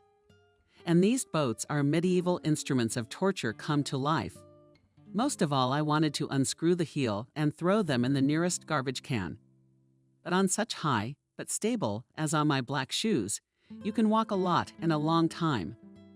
Last year, walking was the only thing that saved me from despair. A feeling that has no right to be. What do you mean it doesn't have a right to be? Any feeling that isn't evil is worth living. And to trample for the first time, breaking through the routine of everyday life and love, figuratively speaking, to step on it is not a foot. The routine was still that. Husband came from work and lay down. The dominant position was horizontal. It didn't matter what to watch Village of Fools or How to Become a Millionaire. TV, good screen, big couch, soft comforts and snow. It does not matter to read a novel in the fantasy genre studied along and across or a primer forgotten on the table. Never mind sleeping or awake, but lying down, but not saying an extra word. Not participating in the life of the family at all. So I've always thought of myself as a single woman. Taking seriously for a friend this addition to the couch. The cushion didn't work, and there was still time for reflection, despite the external business. It's a waste. They say that physical work distracts from thoughts. Washing machine hums, hands rinse heavy snow under the blanket or peel potatoes, or wash floors on automatic. The head thinks and thinks. And in the end, neither from these endless affairs nor from the thoughts that do not leave neither day nor night. I want to sob and whimper, God, I'm so tired, and then lie down and die quietly. All around, life was boiling in all its manifestations. It was spring outside with a bright, tender sun. Everything was beginning to grow. And while every blade of grass was perceived as a holiday, its later will start to understand. Radish weed aside, radish pro weed. And meanwhile, nettles for happiness. Its first leaves fluffy emerald birds in their special spring voices so early in the morning, when almost darkness is a little paler than the real night. Daria is waiting for me at home. She has 3 silences of her own. Silence 1, only the rustle of pages can be heard behind the lessons. 9th grade is still without a tutor. We save money. We're saving money for university. Silence 2, in front of the mirror, only the clatter of heels when turning here and there. The other day on Saturday, I wore my most expensive shoes. Of course, she wasn't working. She was standing off to the side. And guys were distracted by it, because in such a form not to rake the garbage. And for disco, a mini skirt, net tights and shoes with rhinestones. Quiet. 3rd computer game. Her favorite game. A town populated by fictional characters. If at first she played by the rules like kids play dolls, build a house, leave it, supply it, populate it about the family, now Daria entertains herself by acting out whole shows. She has, for example, show hunger. She buys a luxury mansion for hers that has everything from a telescope to a swimming pool. Everything except the refrigerator. For a while, the little people enjoy life, splashing in the jacuzzi, singing from the bandstand, playing the piano. Then they start reaching out to their mistress and asking for food. She feeds them once a day, buys a plate of pies. Who had time, he ate. After a while, the pestilence begins. To sad music, death with a sight comes for one or the other. An urn with ashes is left in place of the deceased. Daria immediately sells the urn and the house becomes haunted. For the last survivor, Daria buys the most expensive refrigerator full of food. When I ask her if she feels sorry for the computer babies, she coldly shrugs her shoulders. What's there to feel sorry for? It takes 2 minutes to make new ones. I wish I had that kind of willpower.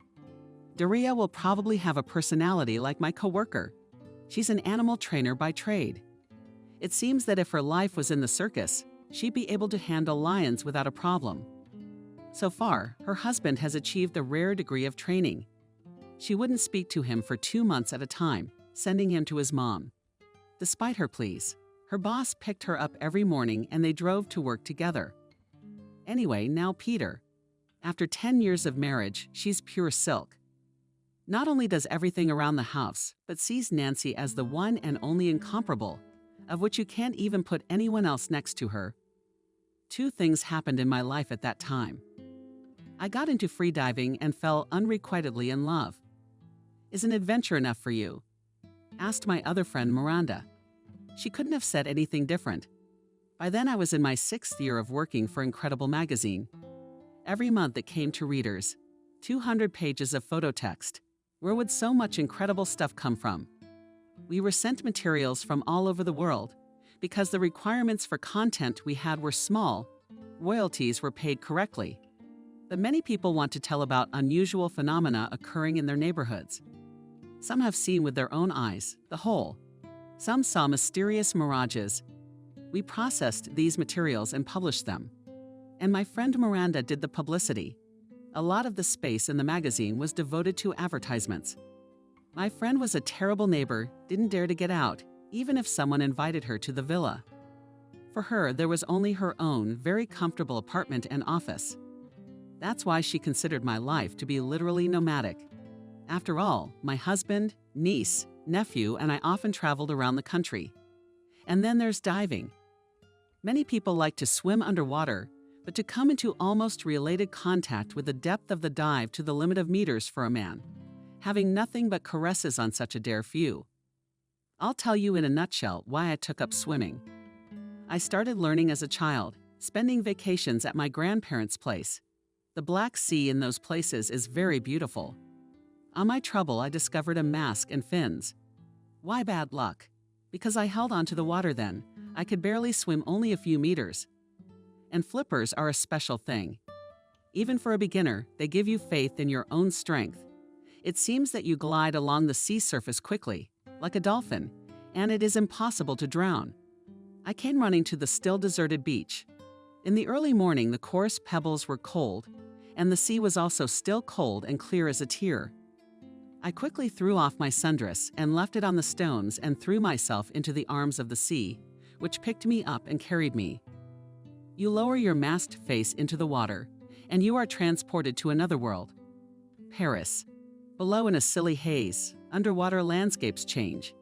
Huge rocks, overgrown with shells, green and red algae.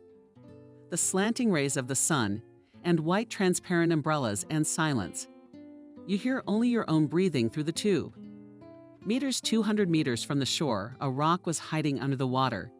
You can sit down, have a rest. And from the shore, the sight is fantastic. A man sits in the middle of the sea as if he weighs nothing, or he could walk on the water like a saint. I ran my fingers through the thick, fluffy seaweed that covered the rock, and then my eyes slipped off my foot and I couldn't catch it. That's how I was left completely helpless, quite far from the shore. Back I could not. After all, I couldn't hold on to the water very well, and the distance was long. I had to wait until there was someone I could call for help. In the meantime, the only thing I could hold on to was to keep the waves from washing me off the rock. And then I saw the girl, where she had swum from, and where she was going. A small black head flashed in the waves. The girl was paddling leisurely and with the confident movements of an experienced swimmer. "Help me, please," I shouted. It was embarrassing to ask, but it was even more frightening to be left without help. It's so easy to drown. I explained in a few words what had happened. The girl dived in silently. She didn't show her face for a long time. Then she surfaced and handed me my blue flipper with new speckles. "Now you can go back to shore," she said calmly, and she swam on. The same measured sweep of her arms, and soon her black head was no longer distinguishable in the waves. From that moment I realized, firstly, that I had to cope with any situation on my own. And secondly, I decided to learn to swim as well as this stranger. And I did. What's more, I began to dive to considerable depths without scuba diving. Free diving requires from a person long for several years of training and all the strength. Several times I surfaced from great depths, being on the verge of consciousness. Blue lips. The depth must be honored. The depth calls. I want to go into it and never come back. Every dive is a risk. The way athletes usually play with death. I had a period of depression after a few serious dives, claimed marks in competitions. I achieved then. The computer on my wrist showed it. But by some miracle, I pulled myself to the surface. I don't remember. And not at that depth. I was drawn downward, slipping and sliding further into that blue. Just a little bit more. And if it wasn't for my body, my mind would have stayed in the depths forever. And then I couldn't see water for a long time, not even in a glass. I thought it was the end of my normal life. But there was a man who took it upon himself to cure me. He was the head of the department in our town. His name was Ethan, and he saved me from the asylum. The doctor said, "Rest," and my first feeling was anger. What do you mean, rest? Does resting make it go away? That feeling of helplessness and unwillingness to live. Blossoming depression in all its glory. But the doctor kept convincing me. "I know how to cure you. There's nothing you can do. My fight is lost." She's always been a big deal to me since the first dive. And now, even though I'm back, alive, she's still got the upper hand. She's gotten inside my mind. It's drowning me. I'll help you, believe me. At the hospital, he put me in a private room. The treatment consisted of injections, which he gave me twice a day. His hands were magic. He'd come in the morning and ask how you're doing. Talk about something. And then he dropped the empty syringe in the tray. And I'm irresistible again. I want to sleep. I hug my pillow and sleep. I sleep. A respite from the nightmares that are becoming habitual. Before, in almost every dream, I saw that I overestimated their strength, lost the very point of return, and I cannot resurface.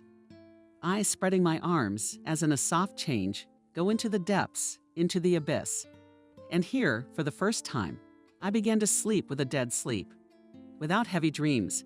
Ethan came in one day and I cried. He looked at my face and put the syringe away. And now, he said, "We'll get better slowly." From that day on, I sat on the balcony in my bathrobe. 4th floor, he'll see? She doesn't even know how to do anything. And cried. "Crying as much as you want?" He said it was okay. Remember the old fairy tale about paradise?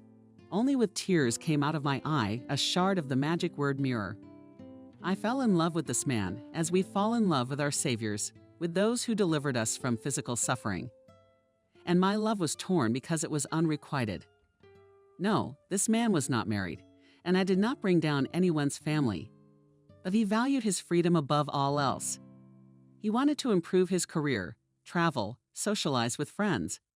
On the other hand, I had a husband, and he didn't deserve for me to cheat on him. If Georgie had reciprocated my feeling, everything would have been solved. Simply, I would have honestly told my husband that I had fallen out of love with him, but no one promised me anything. And if I did decide to divorce, I'd be alone. I read somewhere that the true hell is loneliness, not fires, not devils, not frying pans. Loneliness. When I met Ethan, I thought I was done with loneliness forever. I'd made a friend. I didn't want to see, realize, and accept what was obviously different for Ethan. I was just a patient, shallow, unobtrusive patient who was simple and easy to relate to.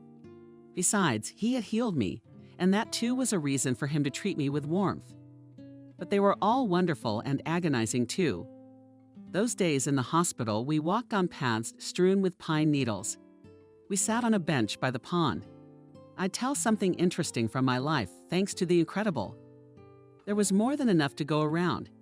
Ethan talked about the clinic, about his patients.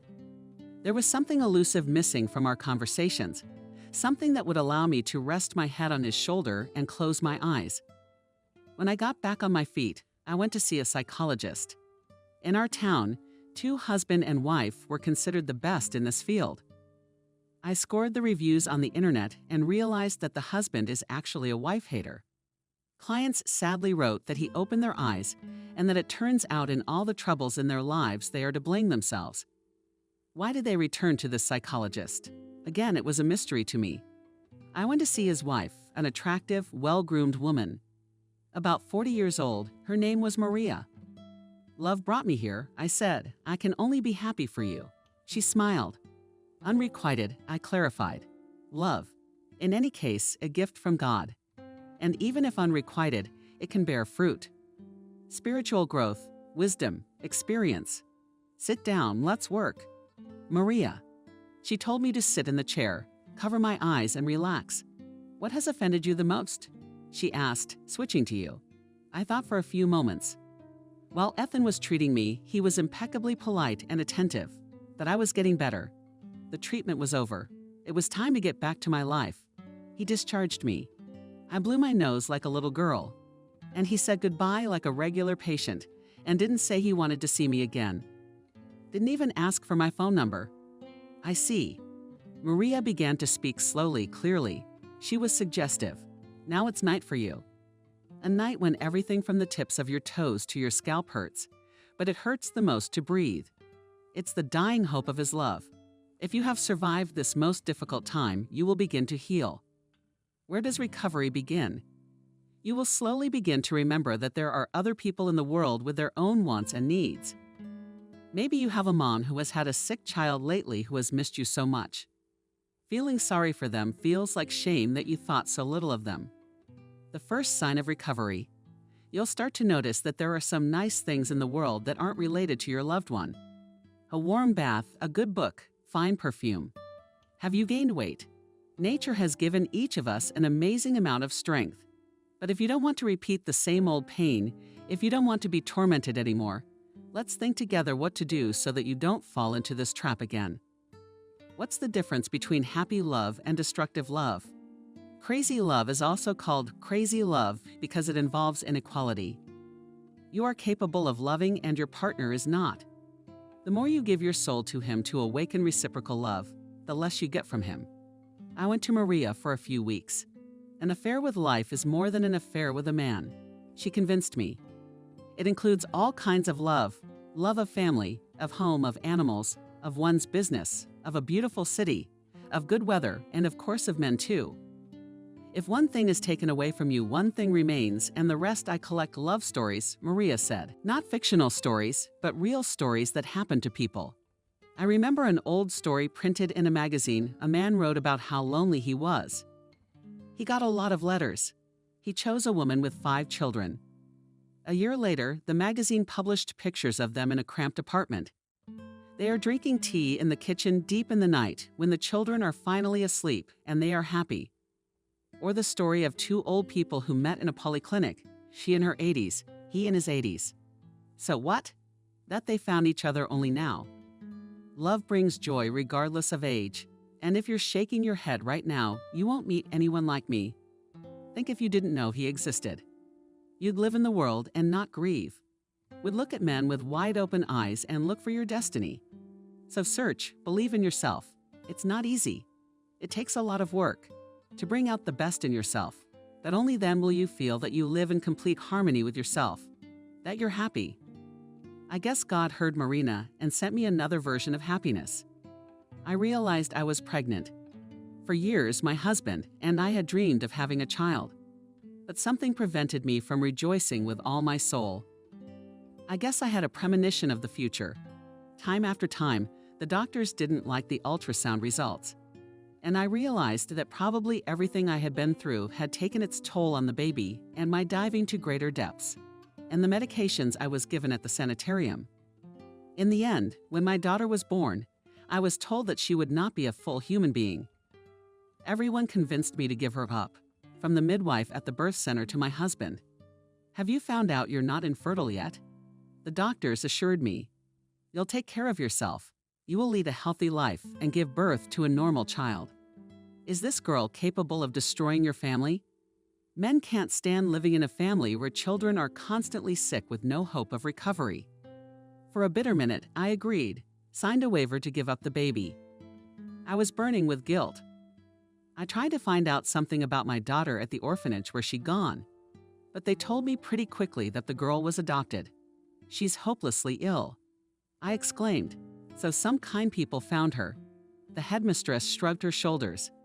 They decided to make sure that the girl, the rest of her century, to live in good conditions. She didn't know my story and didn't want to get into it. My guilt was compounded even more. My sister finally obtained citizenship in Paris and took her daughter to live with her. Daria was leaving with enthusiasm. Young people love to travel. And fate brought Ethan and me together again. Ethan did not like holidays for the imposed obligation to have fun. He didn't like Christmas, especially not as a human being. This is not law-abiding Germany, where not only every visit is scheduled, but even every smile, gift, and candle burning. We have a hand here, a shoulder unfolded. And the fact that they invented these Christmas vacations in imitation of Europe, so it is a punishment in general. People simply consider it their duty to scroll through a month's family budget in the first 3 days. And what to do with the rest of the days? He doesn't know. and those who vacation in Courchevel are out of the question. They are few, and they have their own parallel world, which has nothing to do with the lives of ordinary citizens.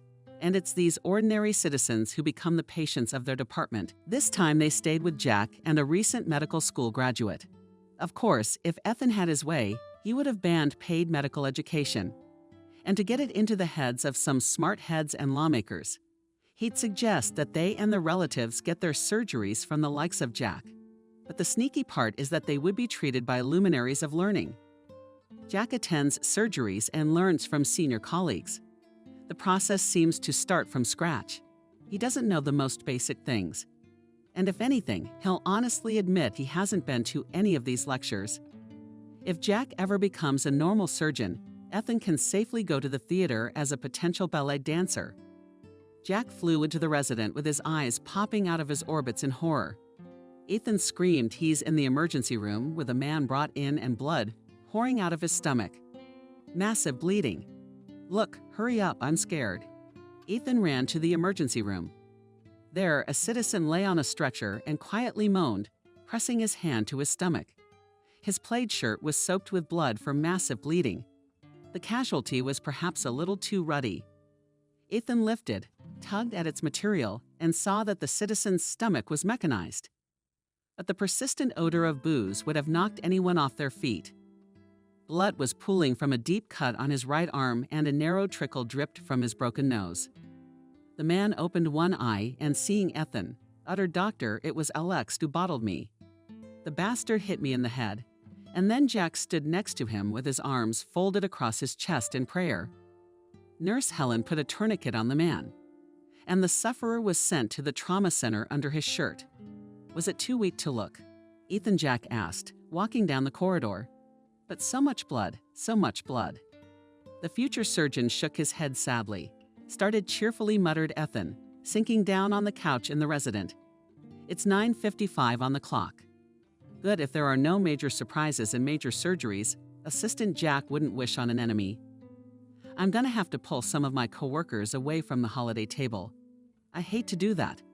Ethan opened the refrigerator in the far corner, lurking, donated by one of the grateful patients, a bottle of Armenian cognac, 7 years old. If there's no emergency, at 12 o'clock he and Jack will have a small drink. In the corridor, the patients sleep quietly. In the meantime, Ethan has Jack make sandwiches. We should at least get a little something to eat while things are quiet. Jack hustles obsequiously. Deftly he sliced a clear slice of ham and stacked them on slices of fresh loaf. 2 scoops of coffee for you, as always. He asked respectfully, opening the can in the cafe. Ethan nodded and thought that Jack might make a good bartender. No sooner had Ethan eaten the first bite of his sandwich than there was a knock at the door. The gray-haired head of Benjamin's patient from Ward 6 peeked through the crack. "Doctor, I need an enema." "It's just that on the second day nothing is working. It's so hard." "All right, I'll tell you." "Nurse," Ethan nodded and told Jack to find Helen, who disappeared. Probably gone to her friend Kate. "Urology. You won't. You'll be giving your grandmother an enema yourself," he threatened. "Jack, I don't know how to do that." He was scared standing in the doorway. "You'll learn." Ethan encouraged him. 10 days ago, Benjamin was brought to the ward in the most serious condition, 80-year-old old woman. As it turned out, she had eaten a guest and some lard, and she was twisted. So the poor woman could not breathe, could not charm. Ultrasound showed that her gallbladder was full of stones and needed emergency surgery. "Maybe we shouldn't, doctor," moaned Benjamin, whose cheeks were the same color as the hospital sheets. "I'm 80 years old and still dying. But not this one. You could have done it at home in your own bed without me." Ethan cut him off and told him to get the operating room ready. 3 days later, Benjamin was already shuffling down the hospital corridor and was taking a keen interest in life. During her rounds, she didn't miss an opportunity to ask Ethan if he knew anything about his marital status. "That cute old guy from the room that was operated on a week ago? I don't see anyone coming to see him," Benjamin sighed. "Perhaps he is a childless widower," Ethan suggested thoughtfully, and saw the old woman's eyes brighten. "Did I find it?" Jack exclaimed. as excitedly as if it were the latest scientific discovery. Helen and Kate were sitting at our place. They were already celebrating. Ethan asked angrily. I don't know, Jack mused, but Helen had already taken Benjamin away. In the emergency room, an incredibly made-up girl in a scribe's coat was sitting in a 3 posterior position, complaining of a sharp pain in her right side. Said ER Dr. Andrew, most likely appendicitis. Ethan tells the maiden to lie down on the couch. With a slight movement of her shoulder, she threw her singers to the floor and found herself in the most unclothed clothes. Only a sequined bra and the same sparkling thong. What kind of masquerade? It's not a month. It's May. Ethan was surprised. Cigarettes. Behind the counter, the girl twisted right at work. The girl stood there. And what kind of work uniform do you have? Ethan asked innocently. It's not what you think, she said, embarrassed. I didn't think anything, Ethan said. I just assumed you were from the Walrus Society. We were invited to a corporate party to striptease, she explained. They promised to pay us well. When I was 100, I got a jolt of electricity. She put her hand on the bottom of her belly. The gynecologist was already looking. Andrew said hurriedly, in response to Ethan's questioning look, it's not their department. Jack stared at the guitar-shaped curve of the stripper's body. He seemed willing to study anatomy all he wanted at this point.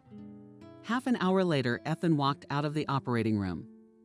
Appendicitis isn't the most complicated surgery. Didn't need to disturb any of his colleagues. Jack was fine. At 11:45, Ethan looked into Ward 4, where the strippers had been taken after the operation. The girl opened her eyes, and when she saw Ethan, she suddenly cried. Who'd want me so ugly now? Ethan raised his eyebrows, but with his stomach positioned. The sickly woman explained. First of all, no one crucified anyone. Ethan suddenly took offense. I did a cosmetic one. It came out butt to butt. Slava Zaitsev would be jealous. In a week at least, we were left again. He was quiet and added, but I wouldn't advise it. Or he'll get a left side disorder, and we have no work to do, and they won't pay. I am now crushed, sighed the girl. Why have you sued them? For personal injury. Ethan winked and left the room. Room 5. He looked in because the lights were on and there were invited but clearly excited voices. And it was a good thing he looked in. On the bedside table in front of the patient Zhilieva, recently operated on for a stomach ulcer. Yes, there was a good bowl of homemade dumplings and an unopened bottle of vodka. What the hell is that? At the risk of Ethan flying into the room. Who brought it? My wife? Confused, Zhiliev. He ate the feast. Asked Ethan, pouring cold sweat and pointing at the dumplings. Already ate. Zhiliev didn't have time to spell, pushing the bowl away. Ethan handed the bowl to Jack, who flew at Jack's scream and told him to immediately send everything to the food waste tank. And I'll personally give this bowl to your wife tomorrow, Ethan said. And the vodka, too, he added, grabbing the bottle. I'll explain to her what your wife would have been if you tasted all that. And who? Zhiliev was surprised. A widow of vodka, broth, kefir. Ethan cut him off and headed for the resident's room. There he found Vasilenko enthusiastically devouring hot dumplings. The clock read 11:55. Bon appetit, Ethan barked. Yes, I just tasted it. Jack excused himself and reluctantly went to throw away the dumplings. He and Jack had barely had a shot of brandy before a frightened Helen flew into the resident. Ethan, there's Santa Claus being brought in, shouted she. I didn't order it. Ethan was confused, unless it was to make Jack happy. Insulting Ethan, Jack's egotistical response. Don't you get it? Helen got worried. He's in serious condition. See for yourself. Santa Claus was lying on a gurney in his red sweater and white beard. Red watercolor circles stood out sharply on her pale cheeks. Nearby, shaking violently, was a frightened elf in a white minicoat. A frightened elf in a white mini fur coat. She held in her hands a snow-white beard and his red and white hat. Since 6 o'clock, we've been going on calls, the elfess explained confusedly. Children are happy, and parents are always trying to give them treats. And he has such a temper that he can't refuse anyone. I told him a long time ago that enough is enough, so he doesn't listen. "Who are you to him?" Ethan inquired, examining the patient. "The granddaughter is an elf." "Ah, that's me in the script. That's my wife." They decided to make a little extra work. Examined long ago. Last asked Ethan last year. He had chronic pancreatitis and needed to diet, and he broke it. Violated is an understatement, Ethan said thoughtfully. Santa Claus gave him a shot and put it in IV. An elven girl sat next to him and held his hand. A white mini fur coat hung on the headboard of the bed, reminiscent of the angel wings that served. Ethan gestured to her in the hallway without her New Year's Eve attire in a short skirt and sweater. She resembled a student who had run away from a lecture. "If his condition doesn't improve, we'll prepare for surgery," Ethan warned her quietly. "He will live in the neighborhood in her eyes," she asked. "Of course he will," Ethan reassured the girl. "I've never seen Santa die of any kind of pancreatitis." From the resident, he called the head of the department just in case, and warned that a serious patient had been admitted. The chief promised to come if necessary. By morning, Santa Claus was feeling better, and Ethan told the elf that she could go home. Then he looked into the stripper's room and was surprised to find Jack there. He was carefully checking the poor girl's stitching, and without Ethan noticing, he was passionately telling her how many seriously ill patients he had saved from imminent death. "Happy New Year," said Ethan and added Namakai, poking her in the side some more. "Bae, what is Jack talking about?" "Happy New Year." Turning in for his shift, Ethan thought that this time he had had a pretty quiet New Year's Eve shift, and then they'd bring me in with the same trivial appendicitis. After looking at those who were to take over the shift, Ethan took over the operation himself. It means a lot to the patient. He's in a lot of pain, and with a stranger next to him at the time, it's doubly scary. You don't know what to expect from him. But with Ethan, I always knew that everything would be all right. I remembered those days in the hospital as a blissful vacation. The shots were good for the pain.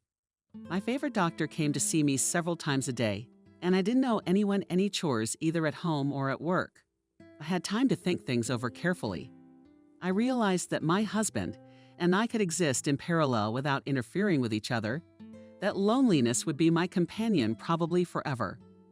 My hopeless love began to slowly recede. The pain dulled. Or maybe, on the contrary, the feeling became another deeper feeling. I no longer wanted Ethan for myself. I didn't want him to be my most important thing. Now I knew he was there and he was doing well. I was discharged, and in the spring, I found out I was pregnant. At the ultrasound, this time we went together with my husband. The doctor turned out to be a man, thin, skinny. They say he used to work in a maternity hospital. At first, if he had to help move a woman in labor on a gurney, the midwives called him James. And then they were convinced he couldn't do that kind of work. That's what James said. "They're sliding the probe. I think we're pretty flat on the belly. Here's one heart, here's another heart, another head. What's that?" I really disliked such questions during the examination and noticed how pale my husband turned. "You will have twins, dear," said the doctor. Not 100% sure, but almost certainly. A boy and a girl. Outside, my husband took me under his arm. "See," he said excitedly, "this is fate.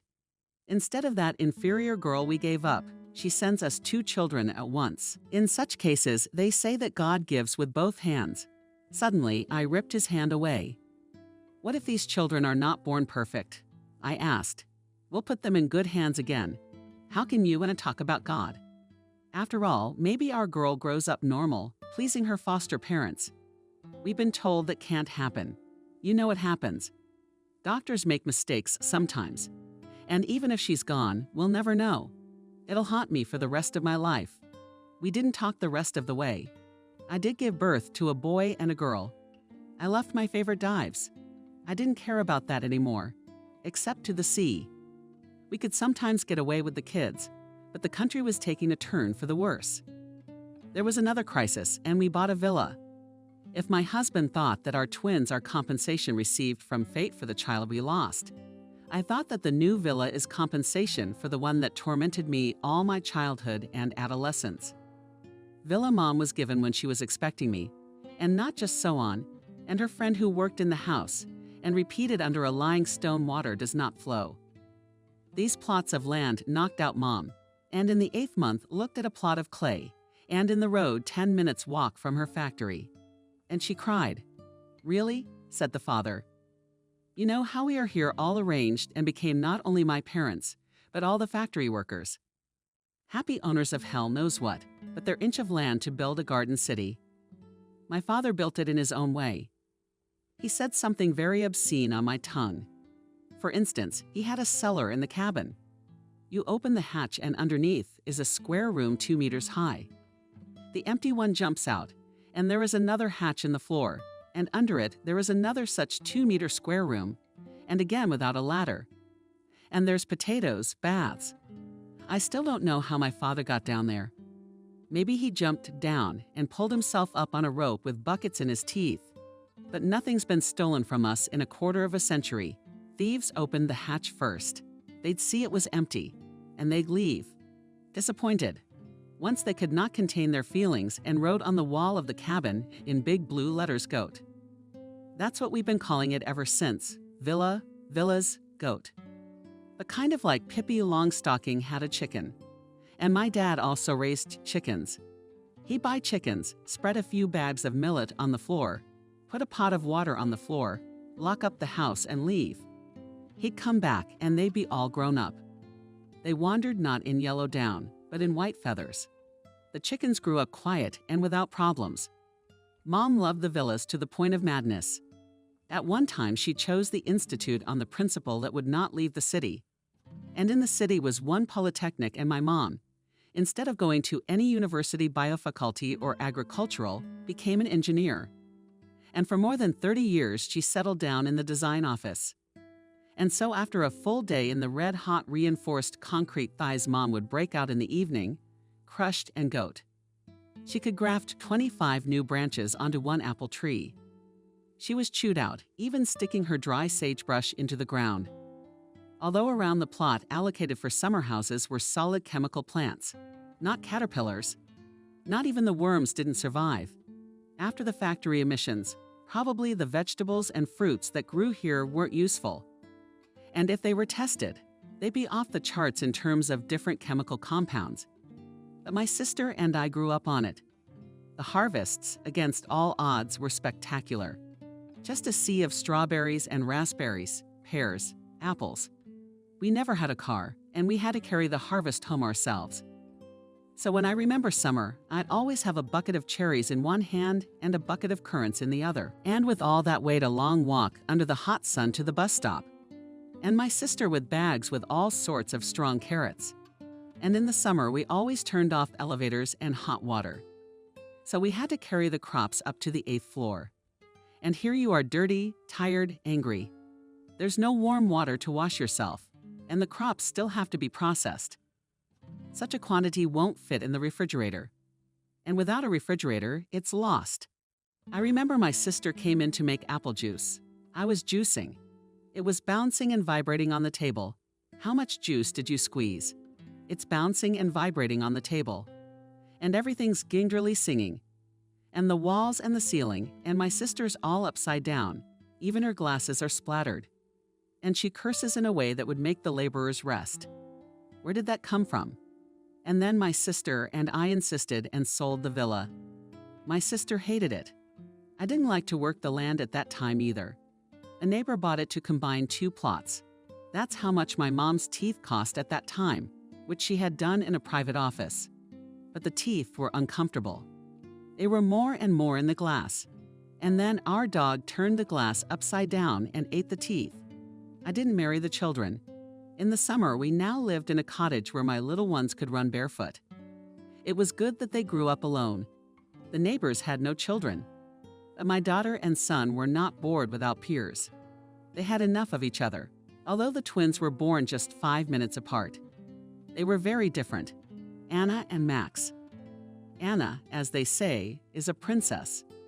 She was always a terribly fidgety child, and to force her to sit still and do things quietly, I would pull out my wedding dress and put it on her.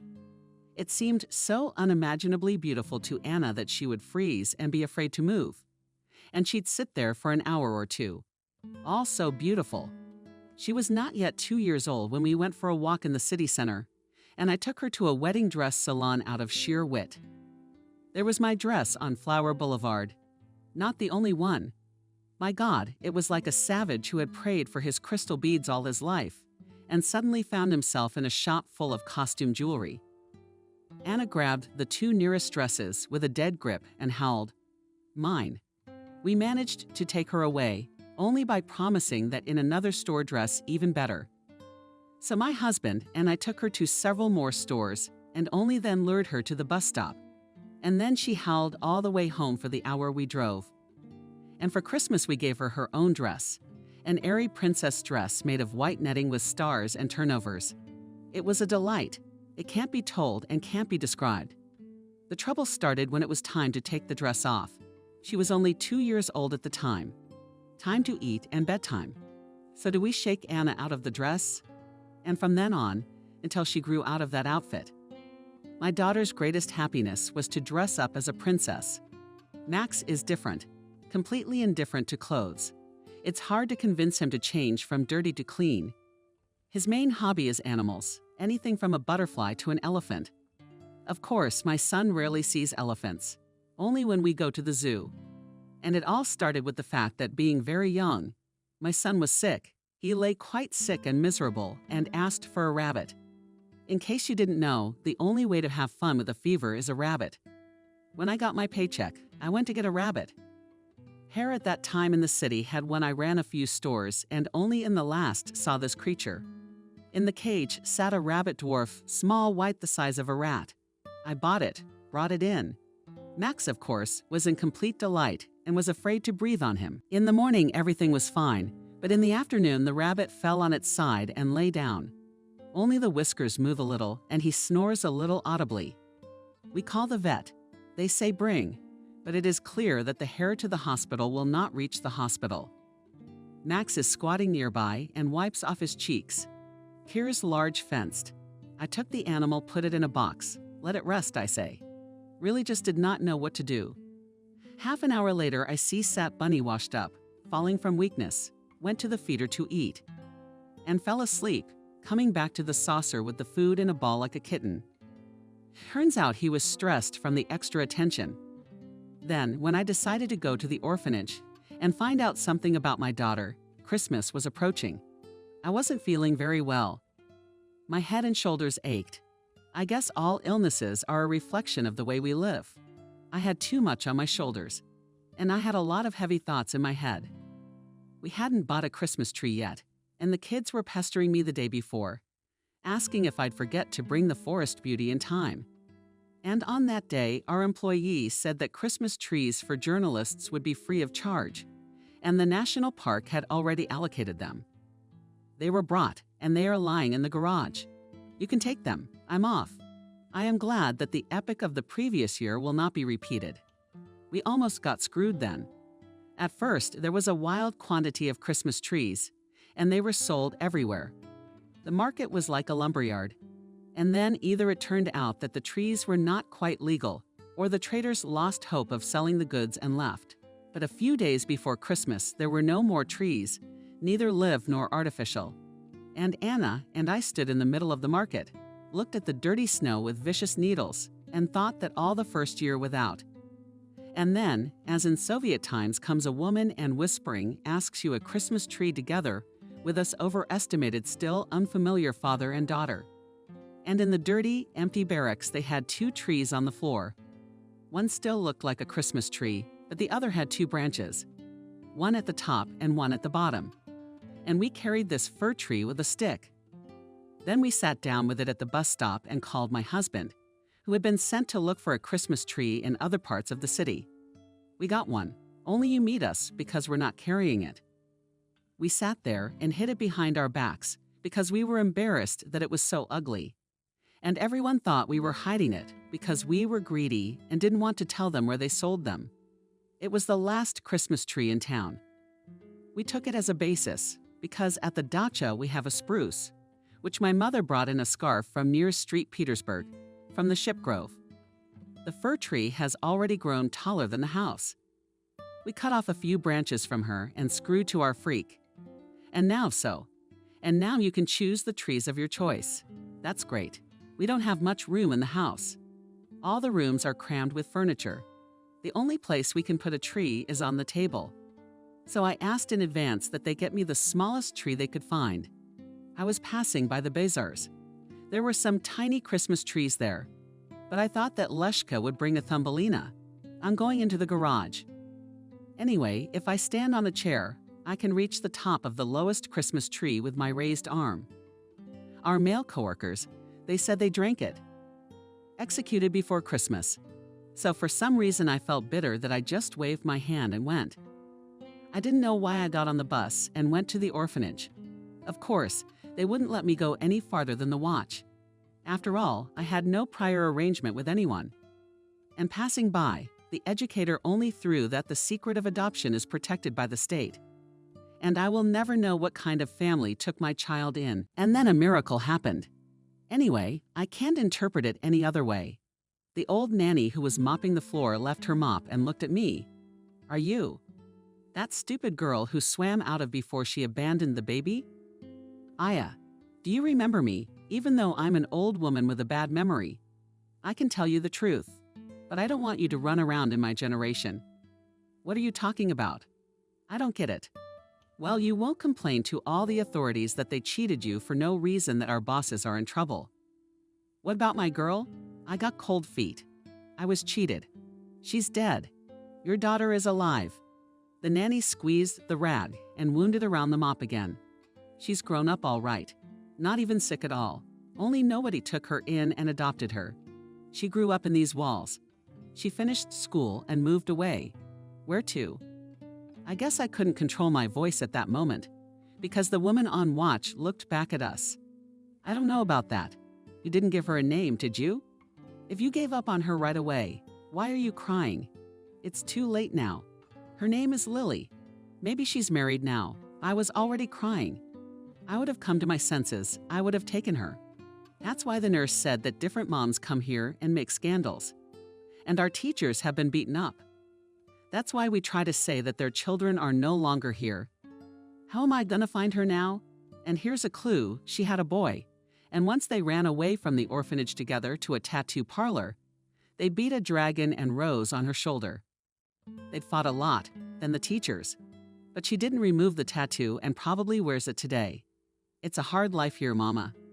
In winter, we barely managed to get the boiler room repaired. There was a glacier in the bedrooms, and our headmistress doesn't catch mice. The kids complain that they're cold, and she said get a second blanket. At home, I did not answer the questions of my husband's children. I lay down and turned my face to the wall. I could not imagine what my girl had become, because I had hardly seen her. For some reason, I remembered my own youth. It was cold in our dormitory at the university, too. In my first year, in September, I lived alone in our local room. The students were sent to work on the collective farm, and we were left to clean the classrooms and the dean's office. I remember evenings when, having collected from all 5 beds green and blankets with crimson stripes around the edges, I folded under them with my teeth and warmed my hands over the electric stove. The stove was illegal. Cooking was supposed to be done on the only 3-burner electric stove on the floor. Only one of the burners could bring food to a boil. And you could not turn away, move away, go to get onions, salt. Everything was stolen from the pot. A piece of chicken, half a raw potato, so half a raw potato. Yesterday's applicants, we were still children. We had to get used to the fact that for potatoes we had to go to the market, to the other end of the city, and we would not see milk at all. Because bottled milk in stores is bought up in 2 hours, and bottled in the evenings you can get only in the outskirts of the stores. And if someone from the dormitory wanted to make mashed potatoes and began to sip potatoes, he was snidely asked if you have milk. Usually the potatoes were just mashed with water and butter. What we ate then? In the morning we thinly sliced onions and poured mayonnaise on them and put them on a piece of bread. In the evenings we cooked chicken soup and occasionally from the scholarship allowed ourselves to go into dumplings. It's expensive, variable, but it's still crowded because the dumplings are delicious. We stand at the tail end. The lines are long. From time to time, the cook comes over to them, and we see what they hold in their hands. If it's mitten-sized, we hang it up. The line sighs disappointedly. If it's a colander, it's a sit-down. And those who are first in line now will get their portions. And me and my girlfriend will be at a table in a dark corner. You pour in your plate on the smoking dumplings. Half a cup of sour cream each to keep you satiated for a long time. My girl in kindergarten must have lived on hunger too. Then I remembered the library where I spent a lot of time during my school years. It occupied one wing of the Opera and Ballet Theater building, and in the other wing there was a choreographic school. The girls and boys there also lived in boarding school. I imagine how in the evenings these girls ran on the floor of dark staircases, tangled in down and shawl, because it's cold here. I saw it all as if it were his. Their shapely legs in point shoes, and their hair tightly tied at the back of their heads, and I could hear what they were saying in the bedrooms. And soon they'll be dancing the Nutcracker because Christmas is coming. What can we get ourselves for Christmas? There's no makeup in the stores. I mean, they sell mascara. It's a block of black stuff as hard as granite that you have to thaw out before you can put on makeup. It's not like now, when everyone's excited about you and you're excited about the furniture. From the gypsies who occasionally sweep with their skirts near the stores, you can get polished shadows or lipstick, even in the bluest and lilac colors. Under the dead man, we buy perfume. They were magic at that time. You could perfume a sweater and then wash it dry. And there was still a faint odor. How much was there? Watercolors, with a lower odor, or Romeo and Juliet in Riga. 2. Boxed bottles on white silk. Juliet smells like jasmine. Just before the holiday, everyone in the group drops 50 cents each and raffles off a bottle of champagne that someone has gotten, because there is no champagne in the stores either. I remember taking my children to the theater and what a celebration it was for them. We saw Silva. We were sitting in the front row. One of the characters dropped a champagne glass and it shattered. And then the dancers come out. If they were wearing shoes. No, point shoes. The stage is tiny and the dancers have to waltz right into the shards. At the very last moment, one of the artists leaned over and in one movement all this glass with a comb in the palm of his hand. And then Boney M. They got into a fight, and Boney screamed. Careful, he has a new disease shaking. Max whispers to Mom, what 3 bitches he's got, where it's shorter. I covered my face and sobbing. The librarian looks on with laughter. And then Silva swung his black bow over us and feathers flew on our heads. That's the kind of theater lovers we were. I could never agree with those people who think that time flows slowly. For me, it was always galloping. I think I just took my kids to first grade. Here we are with parents standing under the office door and waiting to pick up our kids. We won't notice how 11 years will fly by, one of the moms said then. I didn't believe her, but she was right. Before we knew it, it was graduation night. And if with Max everything was solved, he just didn't care in what suit to go to the ball. Then with Anna, we chose different options for so long. In the end, we had 2 dresses for the ceremonial part of the blue puffy. Huffy daughter looked like a queen in this dress. And we also bought a small black dress, which was comfortable to dance at the disco. Anna said right away that she would go to New York.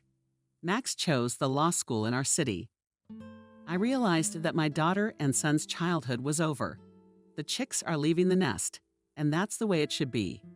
But before we parted, I warned the children that we had an important conversation to have. I didn't inform my husband that I was going to tell Anna and Max.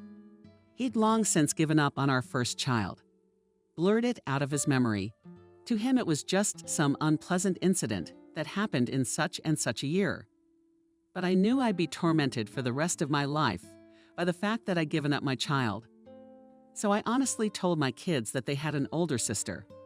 Except we'll probably never find her. I can't even tell you what she looks like, I said with infinite sadness. The only time I ever saw her, her hair was dark and her eyes were blue. But then she was a newborn baby, and who knows what she's like now? The only thing more or less accurate. On her shoulder, she has a tattoo of a dragon holding a rose in its mouth. Anna was amazed. Mom, but how did you decide to give up a child like that? Max and I were sick as children too, and you nursed us back to health. You cared for each one of us. It never occurred to you to get rid of us. That word "get rid of us" stabbed me. And didn't Daddy object? The daughter went on. Did he have to convince you that everything was manageable? It's all treatable now. Your dad, I asked bitterly. He made me do it, actually. I've been told from all sides that it's hard. A sick child. What was I supposed to give birth to? According to the doctors, would put an end to our family. We would never be able to live a normal life again. Everyone said the right and reasonable thing. But I almost immediately began to regret my decision. But it was too late to fix anything. I had been lied to and told that my little girl had been adopted. And it turns out that this did not happen, and she grew up in the cold, stuffy walls of the orphanage. I bet she wasn't fed and abused. She suffered because she wasn't wanted. The people closest to her have given up on her. Anna finally realized how hard it was for me to say all this. She ran over and hugged me. It's okay, she said. Fate will still be on our side. We'll find Lily, I'm sure. If I graduated from law school, I'll have a better chance of finding out about her, Max encouraged. All I could do was cover my face with. I didn't inform my husband that I was going to tell Anna and Max. He'd long since given up on our first child. Blurred it out of his memory. To him, it was just some unpleasant incident that happened in such and such a year. But I knew I'd be tormented for the rest of my life by the fact that I'd given up my child.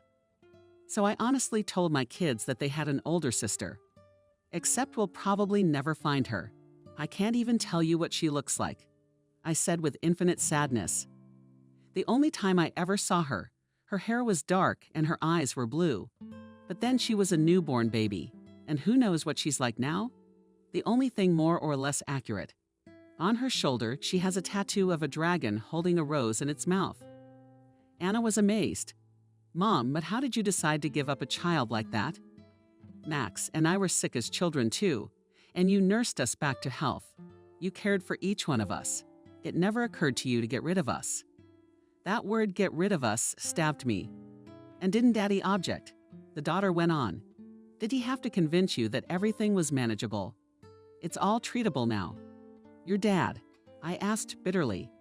He made me do it, actually. I've been told from all sides that it's hard. A sick child. What was I supposed to give birth to? According to the doctors, would put an end to our family. We would never be able to live a normal life again. Everyone said the right and reasonable thing. But I almost immediately began to regret my decision. But it was too late to fix anything. I had been lied to and told that. So he rammed into an old 8. But it was the dead driver who was found guilty of the accident. Allegedly, he should have given way. The young son of a wealthy family paid for the funeral. That's how he got off. The second case was about the same. Drunken officials on a motorboat went for a walk on one of the islands and managed to crash into an inflatable boat with a whole family in it. A father and mother and a child. The head of the family was injured, fell overboard, and his body was not found until several days later. The officials got away with it. The motor driver received a suspended sentence, and again the dead man was found guilty. Allegedly, he'd been drinking and failed to yield the right of way. Can't be an investigator anymore, Max said afterward. I'm doing my own research. I know who is to blame in this or that case. And the blame falls on completely different people. That's enough. I quit. And my son went to work as a security guard in a store, even though it didn't pay much. And the profession of security guard became, to put it mildly, not prestigious. Max still hasn't gotten married, even though my girlfriends tried to match him with their daughters. And I don't insist that my son rush to have a family. Let it happen in its own time. And I divorced my husband. I just couldn't take it anymore. The loneliness of being alone together. We had completely lost understanding of each other, and what filled my soul with bitterness did not touch him at all. At the registry office, we were persuaded to delay our decision. You've lived together for so many years. Do you really want to be alone now, when old age is already staring you in the face? Your children will have their own lives anyway. Would you be able to support each other? We heard you, but I insisted on a divorce. We split the apartment, Got a 2-bedroom for our 3 and little family. The son took his father's side. They were always close. And now I have my own corner in the former dormitory. A 10-square-meter room with a tiny hallway. On one side of the bathroom, on the other, a kind of kitchen, a cubbyhole, which can hardly fit one person. But the center of the city opposite the stores. Next to the park and the second floor. I'm getting ready for old age. I won't have to climb stairs if the elevator goes out, or walk far for bread and kefir. I've resigned myself to the fact that I'll live out my life alone. Suddenly Max called me and almost shouted into the phone, "Mommy, she's found. The girl with the dragon and the rose." Lily sat idly in the back room. She was sure that nothing good would come of her attempt to sneak a few nuts in the store. Most likely, the guard would call the police and she would be fined something. Her name will be on the police report. Sooner or later, Herbert will find her, and when he does, he'll force her back into his house and beat her half to death, and a restraining order. The guard didn't say another word. He stood in the doorway of the back room and was definitely afraid Lily would get in somewhere. Sometimes female voices called out to him, but he just waved them away. And half an hour later, a middle-aged woman came into the little room. She was very pale and looked at Lily with her eyes, a shaken person. The last thing she looked like was an angry shopkeeper, and Lily didn't know what to think. "What's your name?" asked the woman. Lily gave her first and last name. After all, there was no point in hiding them. The woman flinched slightly. "Are you married?" Lily wanted to answer was, but the woman did not wait for those words. "You had a different maiden name." Hurriedly she asked, and when Lily named her, the stranger covered her eyes. "Did you grow up in an orphanage?" she said in a tone of assertion. "How do you know?" Lily wondered. "We need to talk. Max, please see that no one enters this room." The woman sat down on the chair the guard had placed for her. She was quiet for a few minutes. "I don't know where to start," she admitted. "We could do a test. I guess that's what it's gonna take. But I'm pretty sure I'm your birth mother. You may never forgive me. I can already see that life hasn't spoiled you, but you me. If you're not hard right, you'll regret it if you don't do everything you could have expected, Lily." But not what happened to her. The guard didn't send her to the police station. Instead, a woman sat across from her and begged her to listen. "Speak up," Lily said. The woman started from afar. She talked about how she had married without much love, how she had gotten caught up in the routine of everyday life when she was still young and wanted a thrill, how she got into extreme sports and achieved something. And then the records were a time of pregnancy, and the doctors assumed that the child is terminally ill. "I waited many years," the woman said. "If it is impossible to correct the mistake, then at least to find you and apologize. My husband and I committed a betrayal, and we betrayed a defenseless child, so it is impossible to justify us. Then we had normal, healthy children. We raised them. Max, your brother, Anna is married and lives in New York. My husband and I recently separated. What he and I did was forever between us, so now I'm alone. And if there's anything I can do for you." Lily was silent. She was confused and didn't know what to say. "Your life has been very difficult." The woman still kept her eyes from her or shrugged her shoulders. "But of course, there is not much fun in an orphanage, although children can find something good in any environment. Don't be so hard on yourself. As you can see, I grew up in spite of everything, got an education. I was even on my own 2 feet for a while. And the fact that things have fallen apart in my life now, it's not your fault. Maybe I don't have the right to ask." The woman looked at Lily from head to toe for the 100th time. "But you have a place to live." "I don't right now," Lily answered bluntly. "But I hope it's only temporary and everything will eventually fall into place." "Come with me," said the one who called herself her mother. "My apartment is more than modest, of course, but at least I have a roof over my head. We have much to tell each other. You, Max, on the other hand, I would ask you not to say anything to your father. It's been over for him for years, and he doesn't need to know. That night, Lily and her mother couldn't sleep for a long time. Her mother had fed the girl enough, laid out a cot for her, and put fresh linen on it. But they talked and talked even though the hands of the clock ran far past midnight. Lily told about her years of life in the orphanage, about her friends, about her teachers, evil and kind, about how she had become a landscape designer to create beauty with her own hands. Her mother touched her hand. "I have a villa. It's yours now." "Thank you," Lily whispered. About Herbert, she told briefly it was too painful to remember. But she confessed that she was afraid he would find her. "You have a brother now. He'll be able to protect you." "Well, I don't know," Lily said incredulously. "I don't want to have to protect you from my ex-husband. He's got a lot of power and a lot of money." The next day at the family council, they decided that Lily would go to the villa and live there a little rest, come to her senses, and then it would be clear. Although the mother no longer doubted that she had found her daughter, she still once again traveled this way and visited the children's home and in the orphanage where Lily grew up. She went there with pictures of the girl. And now, when it was no longer about the interests of a minor girl, the educators were more cooperative. It turned out that this is the same little girl, which parents abandoned immediately after her birth. The situation was finally clarified by a DNA test. Lilia was recovering quickly. The bruises her ex-husband had left on her memory came together. In the hospital, they removed the plaster from her broken arm. The girl enjoyed gardening, planting flowers, caring for plants, noticing how the small garden was transformed under her hands. Neighbors began to ask her for help. Lily believed that even here, in a foreign city, she would be able to do what she loved and get back on her feet. Herbert finally picked up her trail and appeared in the city. But Max, using his old police connections, managed to get a hold of him. "If I ever see you near your sister again, I'll have Sasha for a long time," he promised. "You weren't shy about raising your hand to Lily, and we're not shy. You'll probably be found in possession of drugs.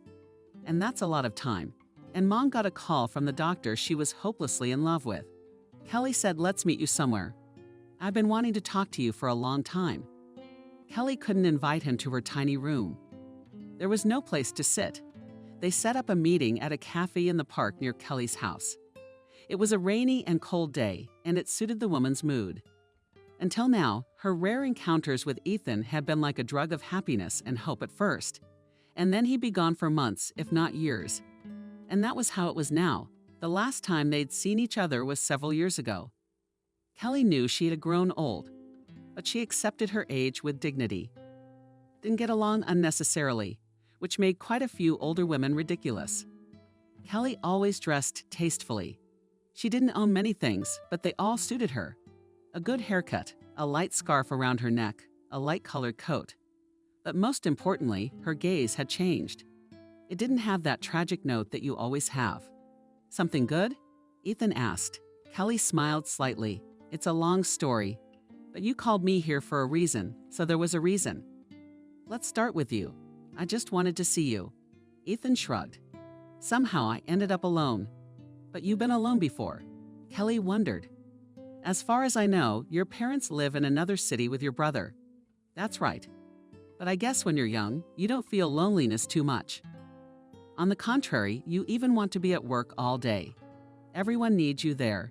In the evening, you think about one thing: to come and collapse in bed, and no one to disturb you until morning. But time goes by and things change. I'm almost out of surgery now. Hospital entry is as bad as conspiracy in the royal household. And my eyesight is failing. It's time for eye surgery, so that's the end of my youthful enthusiasm. Now I come home after a day's work like everyone else. And there are nights when I don't feel like going home. I know I'll be greeted by dark apartment windows.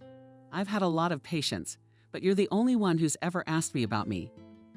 Everyone else was only interested in me as a doctor. They started telling me about their illnesses, complaining, asking for advice, asking for things. And now I think that no one ever needed me as a person." Ethan stared straight ahead. Kelly was silent. It was no use telling him that she'd loved him for years, unrequitedly. And he hadn't noticed. Would it make any difference now? "And you," he continued, "tell me about yourself. Before your eyes were always sad. Now they're bright. Something good has happened. It's a story that sounds like a fairy tale." And Kelly told him what she'd never told him before, how she'd lost her daughter, and now she found her again. And she didn't care what her old friend thought of her now. Ethan was shaken. I can imagine the burden she'd lived with for so many years. How's Lily doing now? She's fine. If you need my help. No, she's almost recovered, and now she wants to get back on her feet. I signed the house over to her, and she's making a real piece of paradise out of it. She knows that I would do anything for her, that I'm deeply remorseful and guilty. But I have to give her time, and for now I'm not imposing. She has to see for herself if she can accept me as her mother. You are a wise man. Ethan touched Kelly's arm, and you can forgive me. And she returned the chin. For what? Well, I'm a complete fool. I've noticed things. But at the time, I valued my freedom more than anything. And now I'd like to make up for it, if it's not too late. 2 months later, Kelly and Ethan's modest wedding was celebrated at the old country house. There was a wonderful starfall that night, and everyone could make a wish and believe it would come true.